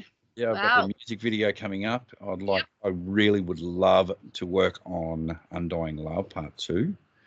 I would love to. Fingers crossed. That's probably all on you and your viewers, maybe. Yes. If we can get a couple of producers on board to help out and so forth, that would be great. Yes. But we can do it easily with 6.5. Oh, keep all this in our forefronts, and we'll see how we go. Yeah, exactly. Obviously, get you to send me over your copy, and I'll have a little looky because I'm quite interested. I'll just take a photo of it. Yeah, it's upstairs. Oh no, it's right here. Wow. No, that's synopsis. No, that's the old one, I think. Yep, that's the old one. I did bring. Oh, there it is. Wow, are those all your notebooks? Wow, cool. Yeah. One's got synopsis. One's got. Oh, this one's got. Oh, video cameras I want to buy, or drones. This one is. I don't know if I want to show it on the camera. We've got 1 page, 2 page, 3 page. I'm doing it this way so you can't see what it is. Yeah. We're in 5th wow. Page. That's a lot of writing. That was done in 3 sessions. Oh my goodness. Well, don't forget, I wrote Playtime in two weeks, the short. And I wrote Playtime, the feature film, at that point, it was 81 pages in 2 months. Jeepers. And that was all on Troy's idea. Wow. Yeah. Wow, you do a lot of writing. That's what my writing teacher said. She said, "You're not supposed to do them that quick." Because at one stage I asked her for some help, and I said, on the computer, I said, what's this mean? She looked at me going, "Are you all the way up to there? You're about a week or 2 in front of us." Okay. And I couldn't believe it. She said, "You are a writer. It's as simple as that. If you're that far in front of us and you've already written people haven't even picked up the piece of paper, picked up a pen, and you've written your first draft of your script." She said, "You're a writer. It's as simple as that." Yeah. But as I said, I'm not 100% happy with Undying Love 2. It needs a female touch, I think. Maybe I'll hand it to you, and you do with it as you like. Well, You we can do that, but I'll be sending it backwards and forwards. Oh yeah. Well, I mean, if you can make a script, make a I don't know 15-minute short movie, if we can get the funding for it. Again, it all comes down to the funding. If we can get that, we can make a 15-minute movie. I'll leave it up to you. So it has to be at least. Oh, hang on. The way you write it, it has to be at least. I'm guessing about 12 pages for a 15-minute movie. Yeah, that sounds about right. Yeah, rule of thumb with movie writing, the way it's formatted, the way it's written, it's 1 page per minute. That's generally the rule. That's a guide. 1 page per minute. Yes, that's right. Because no, I did actually do a script writing course. Oh, you did? Yeah. Well, you're not a script writer. I've written a script, but I haven't done anything with it actually. So I used a application, so I put the words in and then it just added everything else in, if you know what I mean, like external, outside, in the car or whatever. Yeah. Oh yeah. It's very exactly. basic. The scenario, the scene, like scene one, external. Yep. Night. Yeah. Yep. Exactly. I don't do very basics. Yeah, I did do it with it. Yeah, that's the basics. But if you go on to write a duet, that's the one I use. It does it all by itself. You hit record, you hit enter. It'll come up. Basically, is it internal? Is it external? Is it night, day, whatever? Yep. Then you hit enter again and push C for character. You type in your character's name. Then next one. It remembers if let's just say 2 characters. It remembers the 2 characters.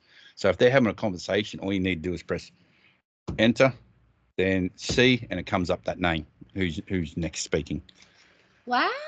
It saves so much time. And as people who don't write, as you can tell, some writing is all the way across the page. That is dialogue. That is scene description. Yeah, that looks like my notebooks. Yeah, it's a mess. You should see my other notebook. I started writing playtime in a book that I've already written in. So I started on the back. Then I got to a page 40 or 50, realised I've caught up to the other writing. So I had to move some pages, then continue writing. So it's at the back, the last 30 pages. Then it's another 10 pages later, I've continued it. Then another 5 pages after. It's all over this book. And I was so happy to get it on the script read. It was so it's not script read, write a duet. Oh. Yeah, it was a lot. It's funny, isn't it? We'll just like use a whole piece of paper and then the other side, and then still, instead of getting a new piece of paper, no, I want to add something up here, and then I have to highlight that so I don't forget that. Yeah, exactly. What a mess. And you should see the director's notes on a professional director. Oh, I bet. Oh, right. The script is a mess. You've got sections circled, arrows going down, pointing downwards. You've got notes in the corner. You've got highlighted areas. You've got scratched out areas. What else is there? You've got it's a mess. A director's notes is a mess, and it's pretty much the only people who know these terms and so forth are the ones who actually read what he's doing. Yeah, that's pretty right. Much, yeah. And I mean, my notes aren't that bad, but I'm not professional. I'm not going to say I'm professional, but my notes aren't that bad. But there is a lot of scribbling on there. Yeah. With Undying Love, I had a big circle and just sort of coloured in with the highlight. I just grabbed the highlight and just went like that. Then it's sort of pushed down here because the wrong scene. We've got to do that scene first, and it's got it on your page. It has to show which order we're recording in. Yes, right. Because movies are not recorded from beginning to end. No, of course not. No. Undying Love, what was recorded first? Well, actually, it was recorded first was the playground scene. Yeah. Then the running scene. Then the forest scene. Then, actually, most of it was done in sequence, to be honest. In sequence? Wow. Then it was, because the final That's Yeah, then it commendable. was, yeah. Now I'm thinking about it. It was done in sequence because that was Oh, when Jenny wakes up, Lilith wakes up in the small room. yep, Where, just after she's fainted. yep. And just after that, we go out. And then next scene is when she's walking down the hallway. And day 3 was everything you see in that back room. Wow. Day 1 was the forest and the playground. That was Yep. all day 1. Day 2 was waking up originally in the small room where we see Zach for the first time. God, that moment was bone chilling. Oh, yeah.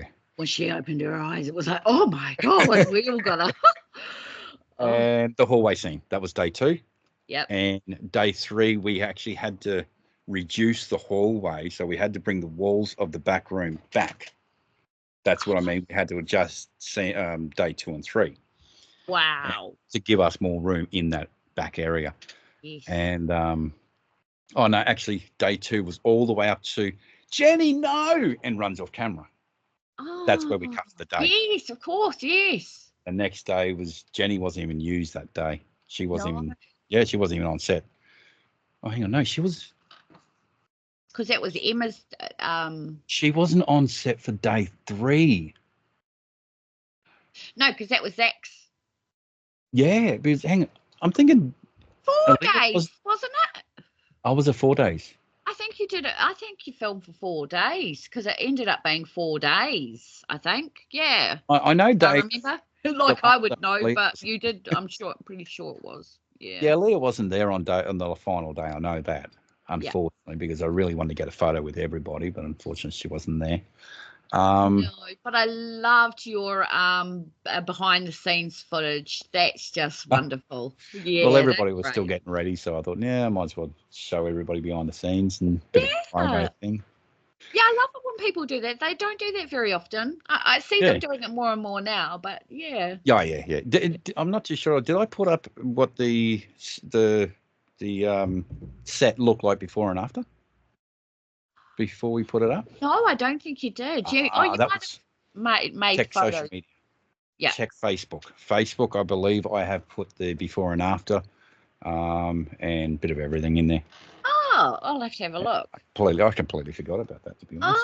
Oh, interesting. Yeah. Oh, there you go. You can add that too if you like the social media, the Facebook. Yes, well, we've got your haunted entertainment, haunted house entertainment. What else have we got on Facebook? You've got on Facebook or YouTube. Oh yeah, Facebook. I know it's on YouTube. I'm going to put all your links in the description for there. And I think entertainment. Yeah. House entertainment. GH. Well, we don't do GHB on Facebook. No. We actually GHB actually started on Facebook, but then Facebook decided no, you're not allowed to put a video up longer than a certain amount of time, and we thought, okay, that's a pain in the bum. Because apparently it's like also we used to be able to send 10, 15-minute video to each other via Messenger.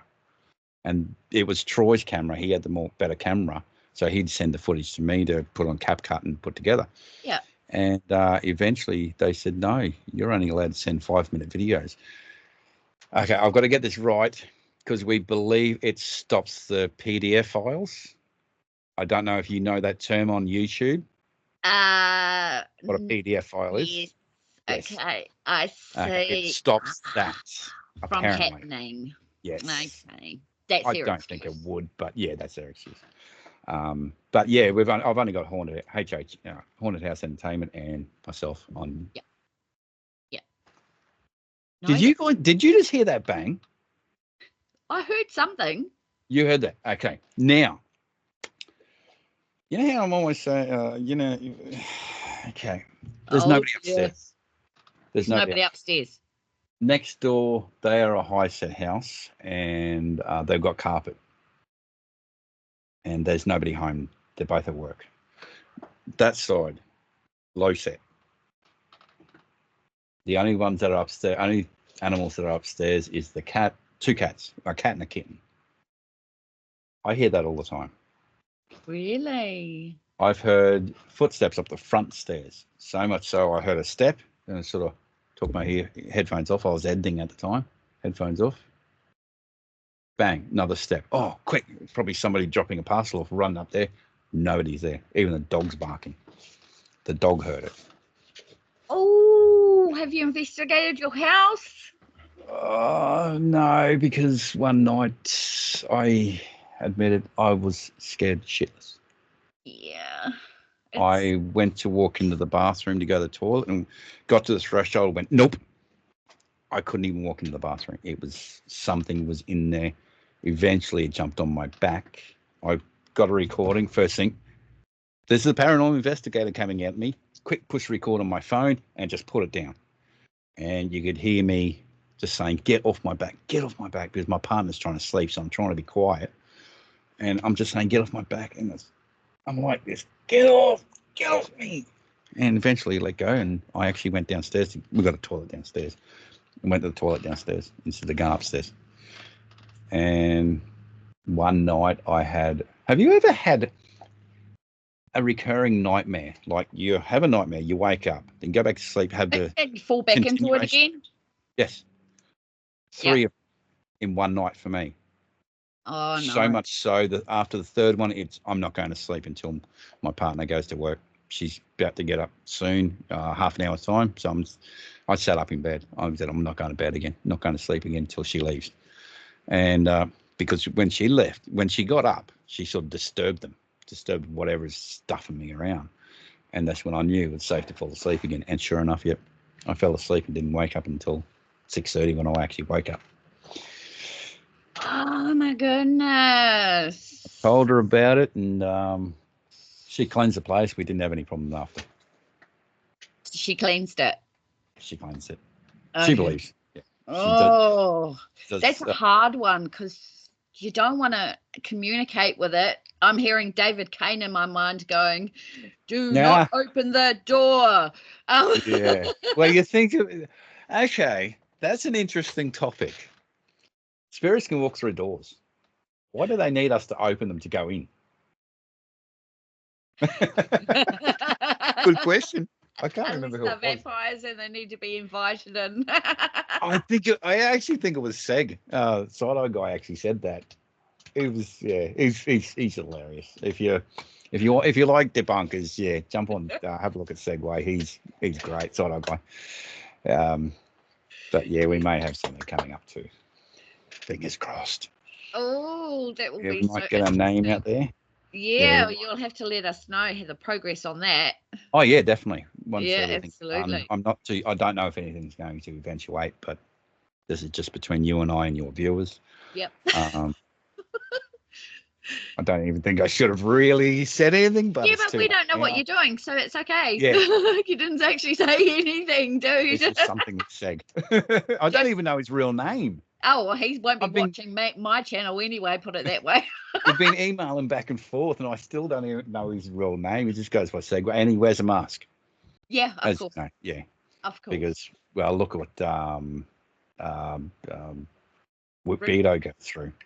Death threats and all that, because I can understand, he wants to cover his face. He wants to protect himself. That will have to. Yeah. I mean, look at the shape. Yeah. I mean, I really don't like those debunkers because I used to actually watch Rick Debunks. He was my favorite, but then he went a bit crazy. He went a bit loopy, and he was the only one that actually showed his face, but he went a bit loopy and lost the plot. And then the shape covers his face as well with a, and I don't know if it's protecting themselves or whether it's, because what they're doing is taking away livelihoods, sometimes. Yeah. But, well, speaking of livelihoods, we could get into Conjuring House too. You can get into the Conjuring House? No, we can talk about the Conjuring House, but not now. Oh, the Conjuring House. No, we'll have another chat another day about that. Wow. Yeah, that's a whole other... Okay, something for everybody to think about. Did you know nobody's ever died in the Conjuring House? And that's a fact. The only people who say it's haunted are the people who can make money off it. Yep. And don't ask Google because Google wouldn't know. Ask a historian like Yes. Seg did, Side-Eye Guy. Watch his channel, you'll see. Yes. And he gets somebody she's a historian. She gets right into it. Oh, I love that stuff. Yeah. Oh yeah, she gets right into it, saying, "Yep, there's proof that there's nobody died in the house." Yeah. The lady next door who was supposed to be the witch, lovely old lady. She didn't do the owners any harm. They were friends. But unfortunately, James didn't know this at the time because the Warrens had portrayed her as a horrible person, which she wasn't. I can't even think of a name.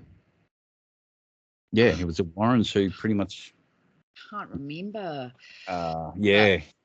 I mean, I've heard. Same with Annabelle. Well, Annabelle. What's the history of Twilight Zone came up with Annabelle. Exactly.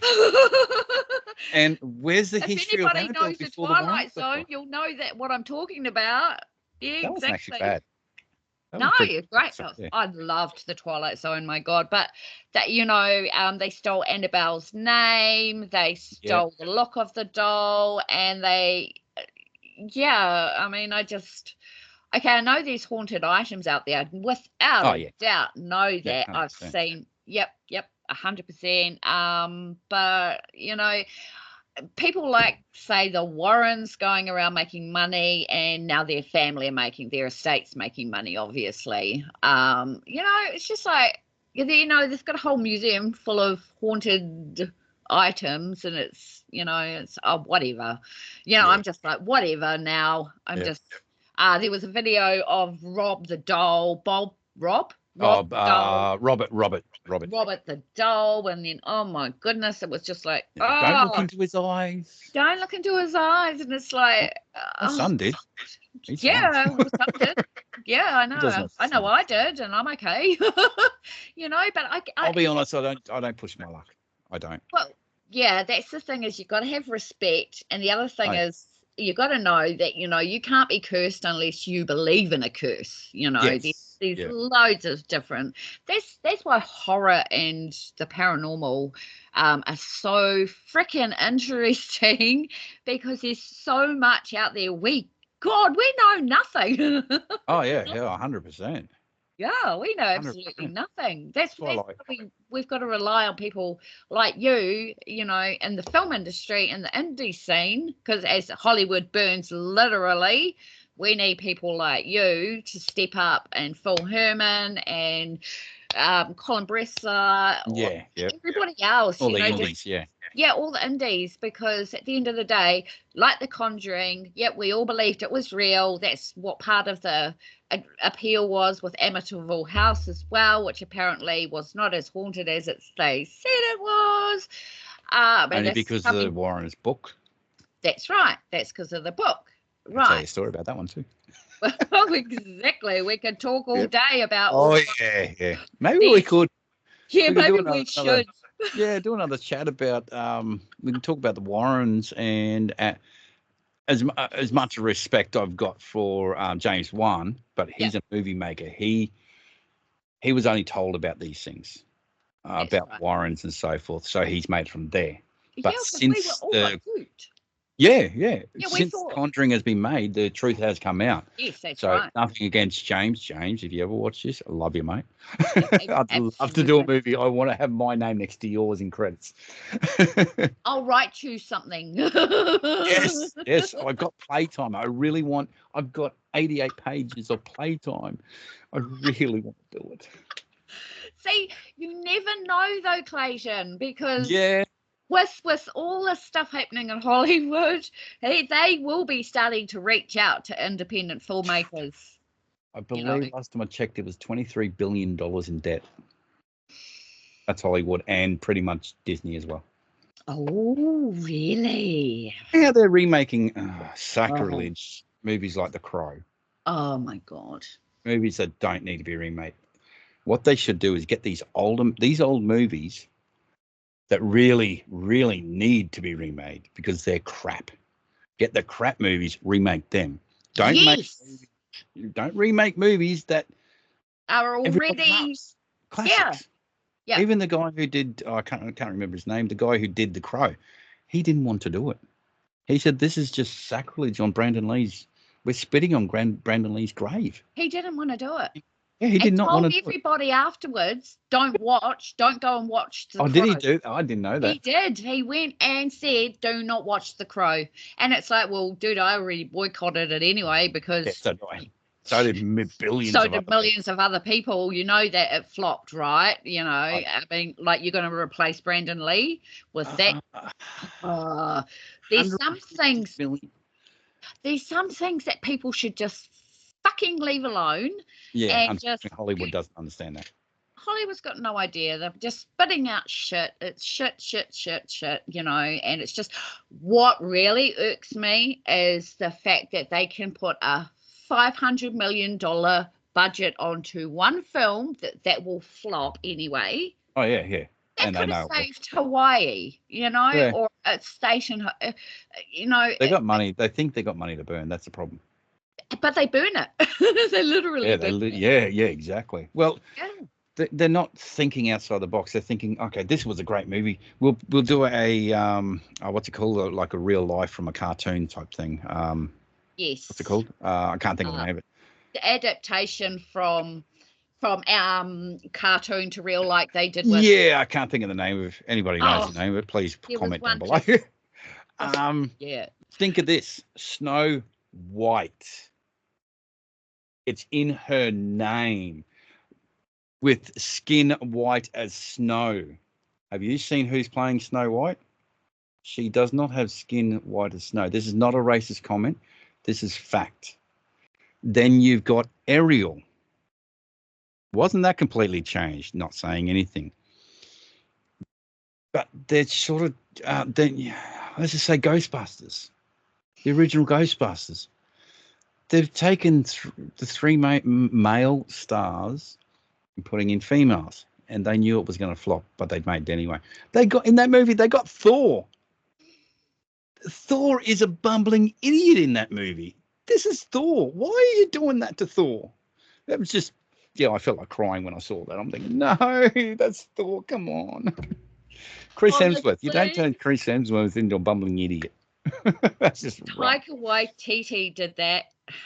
Yeah. Taika Waititi ruined it. He completely fucked himself. So he's the one. He's a culprit. Oh God, yeah. He's the reason why it's all flopped. Because sorry, Taika, but he got a big head, and he married Risa, and then he's got a big, huge head of his, and he's completely just he's ruined his career basically. So he's going to have to come back to New Zealand and try and scrape his butt back. But my pet peeve, and I think which is what you're getting at, is the token characters. Yes. Fuck you, token characters, all right? You stick it, because I hate them. For one thing, how dare you go and do something like put disabled persons being fucking... I don't want a disabled person who's going ghost hunting, because what the fuck are they going to do? They're going to fall down the stairs. I don't want a black man in there because we have to have a black man in there, plus the fat white funny guy and the really over-intelligent Asian dude. Mm-hmm. No. I do not have to have you included in my stories to get a Bram Stoker award, okay? I don't want your Bram Stoker award. If that means I have to put token characters in it, absolutely not. And for the person that trolled me the other day and said, if you're going to put blah, blah, blah AI up on your fucking Horror Central page, could you tell us? Are you kidding? Yeah, you can't tell it's AI. It's AI. Oh, hang on. Here we go. Sometimes it's a puppy, and I'm like, it looks like a real puppy. And they're that thing in the cave. You're talking about that thing in the cave making weird ass noise. Okay, that could have been AI. Yeah, absolutely. Yeah, that was definitely AI. Yeah, absolutely is AI. But why should I tell you it's AI? It's up to you to decide whether it's AI or not. Do you know what I mean? That's exactly. That was like the credits of Undying Love. Right. I forgot his name again. Sorry. Colin.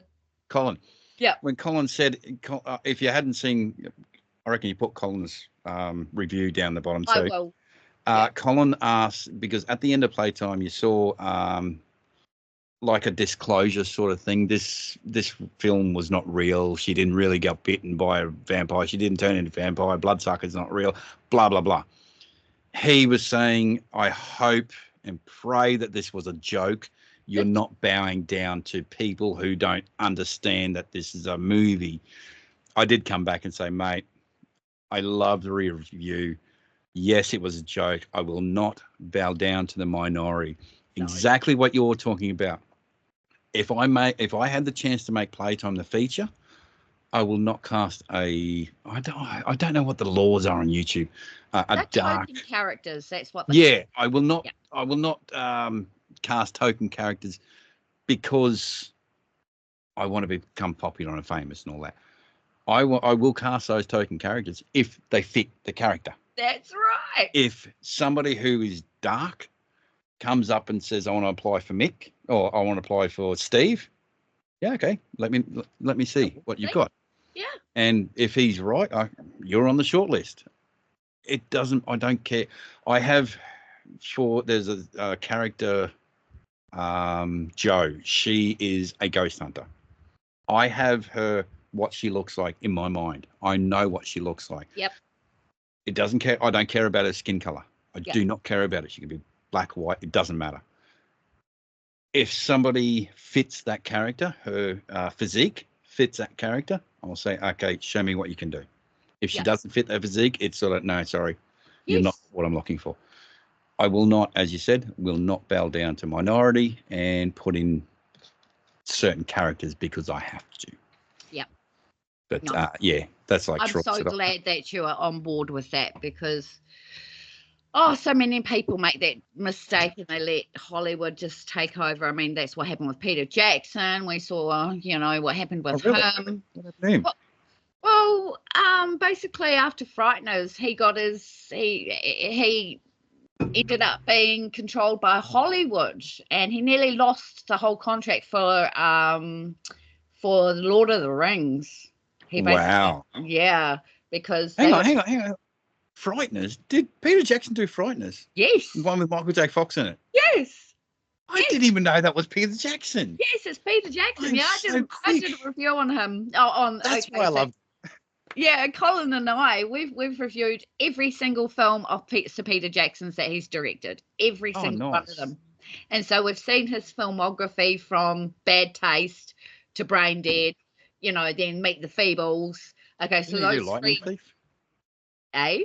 Did he do Lightning Thief? No, not directed. Not directed. Oh, okay. He might have produced. We didn't stick to the. That's generally why it says his name in the title of it. Yeah, well, there you go. Like Phil Herman's Unearthed sort of thing. Yes, exactly. Yeah. Yeah. So, but he originally was an independent, and he was, he had everybody on board. And his best movies are his first three. Which ones were they? So Bad Taste and Brain Dead, and Meet the Feebles. Yeah, right. And still to today, they still say that Brain Dead or Dead Alive is still the funniest, goriest horror on the planet. Absolutely, I believe that. Yeah, but then when he got to Hollywood, he went a little bit off. Right, he let them control him. Yes. And they controlled him, and they pulled his strings basically. So he kind of moved away from his original concepts of what he was doing, but he's doing really good. My aim is to actually do his biography. I hope that will come about, Sir Peter Jackson. I only live around the corner from you, so you can and that's my big dream, is to actually do his biography, because no one's done it before. So if you want somebody to direct your biography, hi. There you go. Oh, that would be cool. I know. Hey, this collaboration between Australia and New Zealand's just going really, really well. Yeah. And there's going to be more. There's definitely going to be more. And there will be more coming up. Definitely. Yes, 100% sure. Yeah. Sure. But it's been freaking wonderful talking to you. Fun. Yeah. So this was your first interview? Yes, it was. Yeah. Yes, the first of many. And I it's hope 45 seconds short of being 2 hours. Yes. I know. But hey. It's been good. It's been Oh, fun. well, We never I'm a catch up anyway. tangent person, so I like to go off on tangents, but I will put everything in the descriptions. I'll even put, we've got a review from Matt Brown, which was absolutely an honour. We've got also one from Phil Herman, which is an absolute honour. I liked Phil Herman's one. That was great. Isn't he great? He's just so supportive. He's the top of the bunch when it comes to supporting people and all that sort of stuff. He's thrown out so many movies. I can't keep up with him. He's amazing. Some of the films he's done are bonkers. They're just so great. They're gory and bloody, and I mean, I don't know. Oh, I would personally love to do Extreme Quarantine. Oh, yes. But that if you haven't seen it, go to the link down the script read, look at an Extreme Quarantine, read the disclosure and listen to this disclosure before you watch it. Because that lady right on the other screen, it came from her sick and twisted mind. Yeah. And it would cost a lot of money because that's a lot of props, a lot of everything. Yeah. But it's solely the guard, the main character, and 2 ambo drivers, 2 ambulance people. That's it. 4 characters, 1 main character. The guard we see once, the ambulance driver twice, and the ambulance drivers we see at the end. So the whole thing is basically 1 character, but it costs a lot of money because of the props. Because of the props. But trust me, you will love it. And if you have a strong stomach, you will love it. If you have a strong stomach. And making it, I was nearly sick a couple of times, but I know what those sounds are. Yes. I know how they make those sounds. And it's just the sounds. It's horrible. It was horrible. And when he's sitting over the toilet vomiting, I know it's not vomit, but it nearly made me vomit. Yeah, no, right. I wrote that in an hour. Oh wow, that's decent writing. That is decent, guys. You've got to have a look at this. Jump on that. Jump on it. Description. I'm gonna have all your like 20 links to your thing. Oh shit! Actually, I think while we've been talking, I've had 2 extra subscribers on Yakkin with the Dead. Yay! Hang on. Oh no, not Yakkin with the Dead. Script read. Where'd you go? Oh, I hate when it does this. I'm trying to get on the script read to have a look at. Oh, God. Something. I can't remember what I was doing. There was something about what we were talking about. Extreme Quarantine. That's it.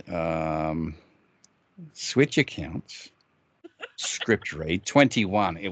I'm sure it was 19, but for some reason it just keeps coming up. Yakkin with the Dead. Okay, I'll just go right out of it. Then I'll change. Oh, I know what's going on. Don't panic. I got it covered. 21. No, Haunted House Entertainment. No. I have to close it completely down for some reason. Oh, there we go. Okay, we have on your videos on Extreme Quarantine. We have graphic warning content 70. Well, there's only 76 views on it, but it does go for 10 minutes. It's only a 10-minute script read. Yeah. But diabolical. It just reminded me.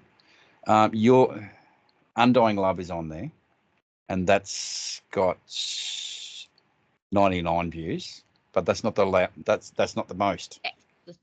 So Revenge has 128 views. Have you heard the latest one? No. When did you put it up? 20th of February. No, I didn't. I haven't heard it. I've still got to find in one of my books is part 2. It explains a few things. It isn't added on extra, but it's based off a true story. another, because I know Gabby loves the based on true stories. And I don't know if she's seen it. I don't know if there's no comments on it, so I don't know if she's seen it or not. She hasn't. Oh, you got to tell her about that one. Gabby, get onto it. Yes. Oh, what's this? But that one's really fun. That was fun to make that one. It's quick. It is literally. Let me read it. And you said, no, you're going to have to wait. That's the one. 9 minutes, 7 seconds. Wicked. And choice. And then we've got which one was it? My daughter wrote. At the time she was 6. She came over one day and said, "Dad, can we write a script?" Yeah. And she came up with this. She didn't come up with all of it up until they're in the closet. Once you have a listen to it. Yeah. Where is it called? Oh, The Stranger. Where's the stranger? Where is the stranger?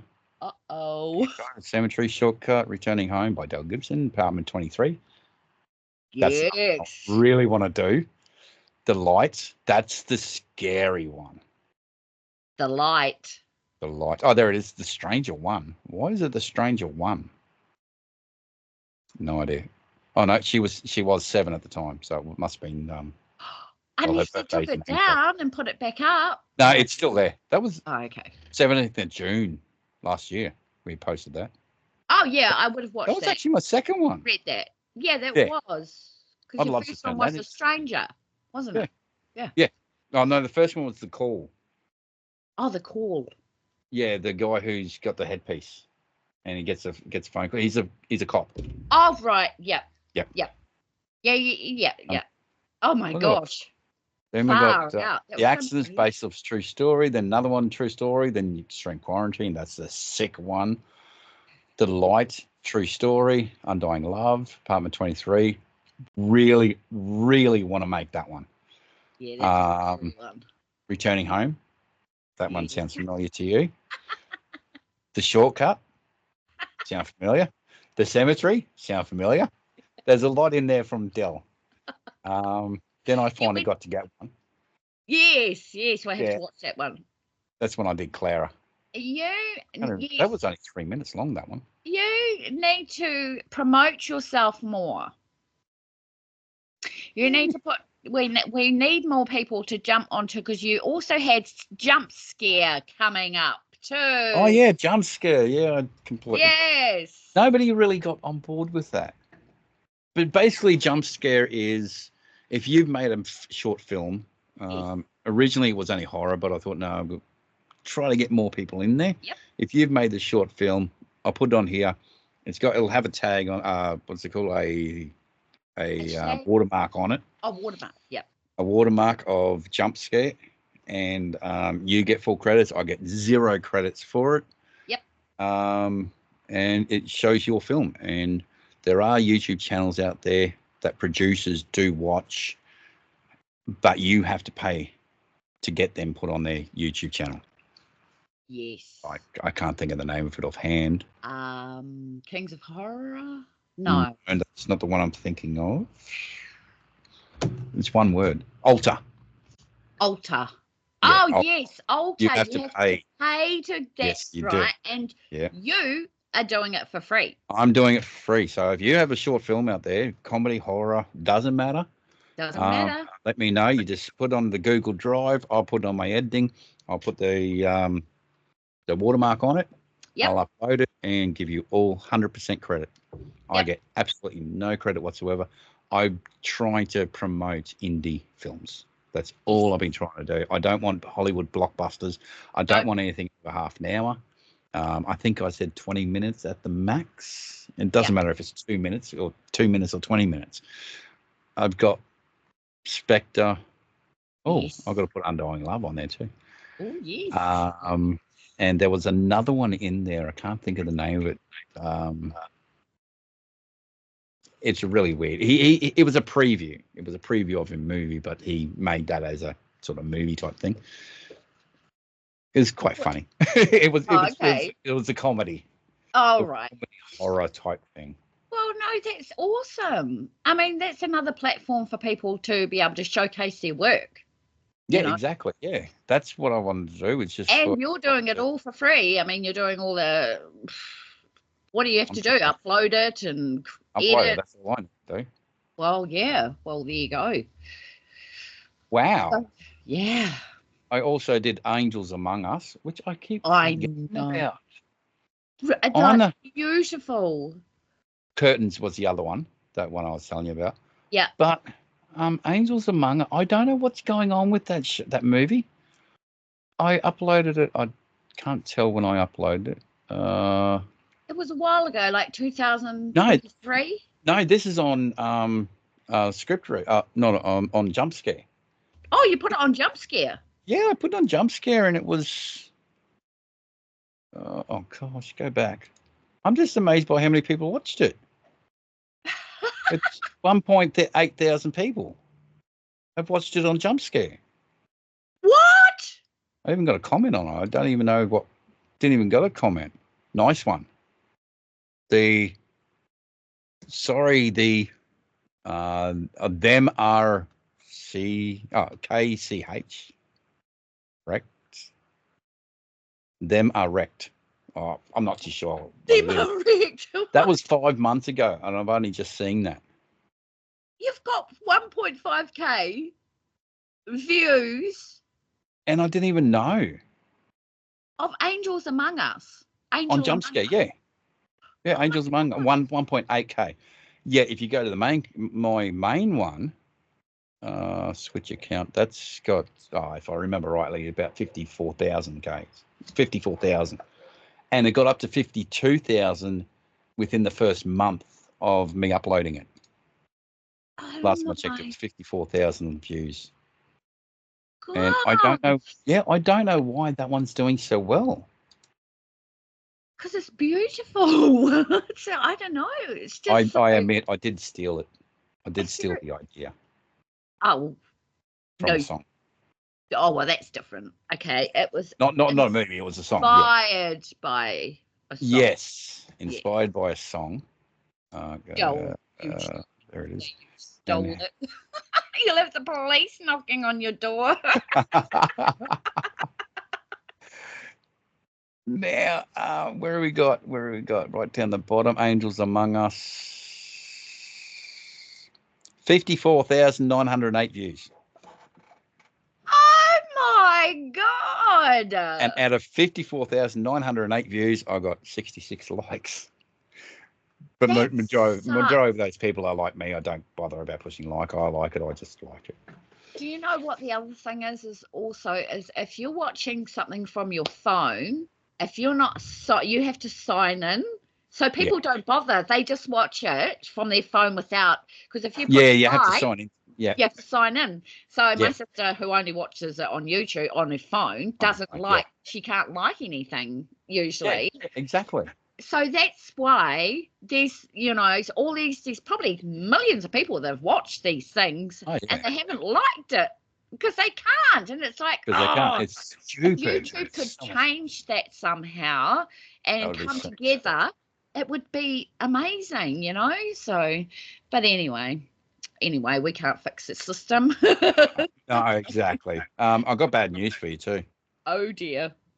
Undying Love preview, 578 views. Undying Love movie, 472 views. Well, the preview's got more views. Oh, but that's been up longer. Come on. But preview was 18th of January. Oh yeah, I suppose. Yeah, that's 3 months difference. Exactly. 18th of January, 12th of March. Let's see if the movie actually catches up. Yeah, I'm sure it will. That is phenomenal. I mean, you're doing so well. It's incredible. I did forget about Daughter as well. Oh, I was actually part of it. Have you seen the Coffee film? No. That was one of the guys at Tate. Oh, yes, your friend. Yes. The one that I said, can we have him as Zach? Yes, I said, can we have that one as Zach, please? No. Yes. No. The coffee man. Yes. Yes. Not me, the other one. Not you. Yes, mind you come out looking like a pretty good-looking vampire, I have to say. My David Craig friend. could be interesting. Yeah, it could be interesting. Yeah, that's That I'm coffee even one was a active in good that. one. Oh, I Yeah. love that. It was in the film festival for TAFE. He didn't have it finished or something like that, so he couldn't go in the film festival or something. Ah. Yeah, that's right. Oh no, he had it finished. Oh, far out. He had it. He got it shown twice. One for because his main movie didn't actually, because we did a silent film. I did Angels Among Us. He did Coffee Film. Yeah. And then later on in the year, that's when we did I did Playtime. And only a certain amount of people got to play record their movie. So he did Undying Coffee Film. It was loved that much by the teachers. They played it at the film festival that year, because we all went to the film festival and for the year beforehand. Oh. And yeah. So we got to see what movies are winning and all that sort of stuff. And this is before we even started recording. Yeah, I think it was just before we started recording. Wow. And he actually got that because he didn't have the opportunity to record his film. So they played Coffee Film again the next year. Oh. They loved it that much. Yeah. They loved it that much. They recorded it twice, played it twice. Yeah, no, that was So wow. But you also won an award, did you not? Yes. Best producer. And I won that when I had no idea what a producer does. Wow. Because I got called up and I'm sort of, what? I went to the teacher and said, what does a producer do? He said, I'll explain it later. But if you don't know what a producer does, pretty much everything from when the script's written and the budget's done, everything up until the director says action. Wow. They pretty much do everything. It is a tireless job. They will hire people. They will hire the cast. They will hire the crew. They will get locations. The producer can sort of say, okay, you're the casting director. I'm going to you can do the casting, but you've got to come back to me. I've got to approve. Then the director has to approve it and so forth. But he's pretty much doing everything. Budget. We've got $20,000 on cast. That's it. We've got $50,000 on crew. He's got to work out all that, and timing. How long it's going to take to shoot each scene and all that sort of stuff. And yeah, it's a tireless job. And catering and all the niggly stuff. Yeah. Yeah, exactly. So it's good if I think your lesson was maybe you needed maybe another producer. Say if you were doing a bigger movie or whatever, having a couple of producers. Because you've got associate producer, don't you? Usually, or assistant executive. Yeah. Oh, aren't I the executive producer? You're the executive producer because basically you did the funding. Yes, that's right. If I've only recently found out, not long after I finished the course, executive producer can be, okay, you're shooting a film. I say, okay, ring up this guy. He might have a location that you might be interested in. You ring him up, he say, yep, we're going to shoot in that location. Bang, I'm executive producer. Because I told you I gave you a location. That's it. Yeah. That's why on some movies you could have 10 executive producers. Yes, I've seen, especially in the indie scene. Yeah, because that's one of the Indiegogo things as well. And I don't even know if I'm saying it properly, but there's perks like you can pay to be a producer, you can pay to be an executive producer. That's a lot.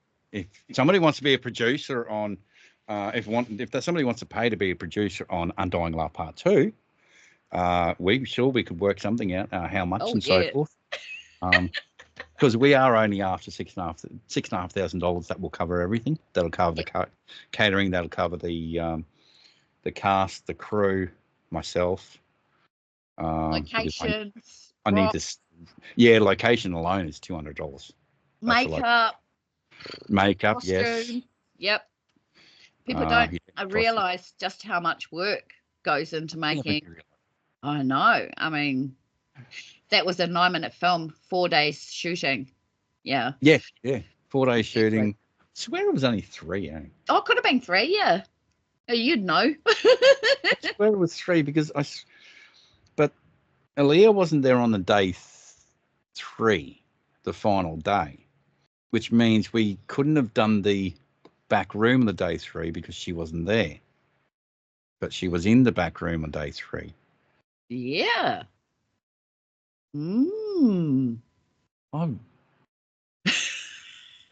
Do you think as we get older you forget things quite easily? Because I know I do. I think so, yeah. I forget things on a daily basis. Gosh, blimey. It's like, yeah, far out. There's just so much to do, and not enough time in the day. Agreed. And, yeah, so much to remember. Oh, I know. I don't remember birth dates. That's hard enough. I have to remember my own birthday sometimes. That's hard enough. Exactly. Oh, well, Clayton, it's been so great talking to you. Thank you. Great talking to you too. I will put everything down in the descriptions. I would say this will probably be released, and what's today? Tuesday. Is it Tuesday? Oh my God. Tuesday. March 18. Maybe tomorrow. Oh, that quick. Yeah, maybe tomorrow or the day after at the most. Yeah. The turnaround's pretty quick. Yeah. Mine's a little bit longer. Yeah, no. I do not have an editing stuff on my laptop until I get a PC one day. So I don't edit. This is all raw and going basically going out there unedited as usual. So but it's been absolute pleasure talking to you, and we have to catch up again and talk about maybe the horror world and all that sort of stuff, and horror movies and facts and fiction, and oh my God, that would be an awesome conversation. Warrens and the Conjuring House. Exactly. Maybe you could leave it up to your viewers. What should we talk about next time? Should we talk about the Warrens? Should we talk about horror movies? Should we talk about ghost hunting? Should we talk about let them decide. Should we talk about exactly? Oh my gosh, we could make this a couple of weeks or a monthly thing or something. Yeah, we could do that. That might be a good idea. Oh, that's you're already hyped subject. Up. Yeah, of course. Another subject could be how do you make movies? How do you make movies? People have no idea how to make them. What goes exactly. What goes into making a movie, which is a lot more than people think. Oh, absolutely. I mean, oh God, and games. Oh my goodness, video games. Oh, I haven't played a video game yet.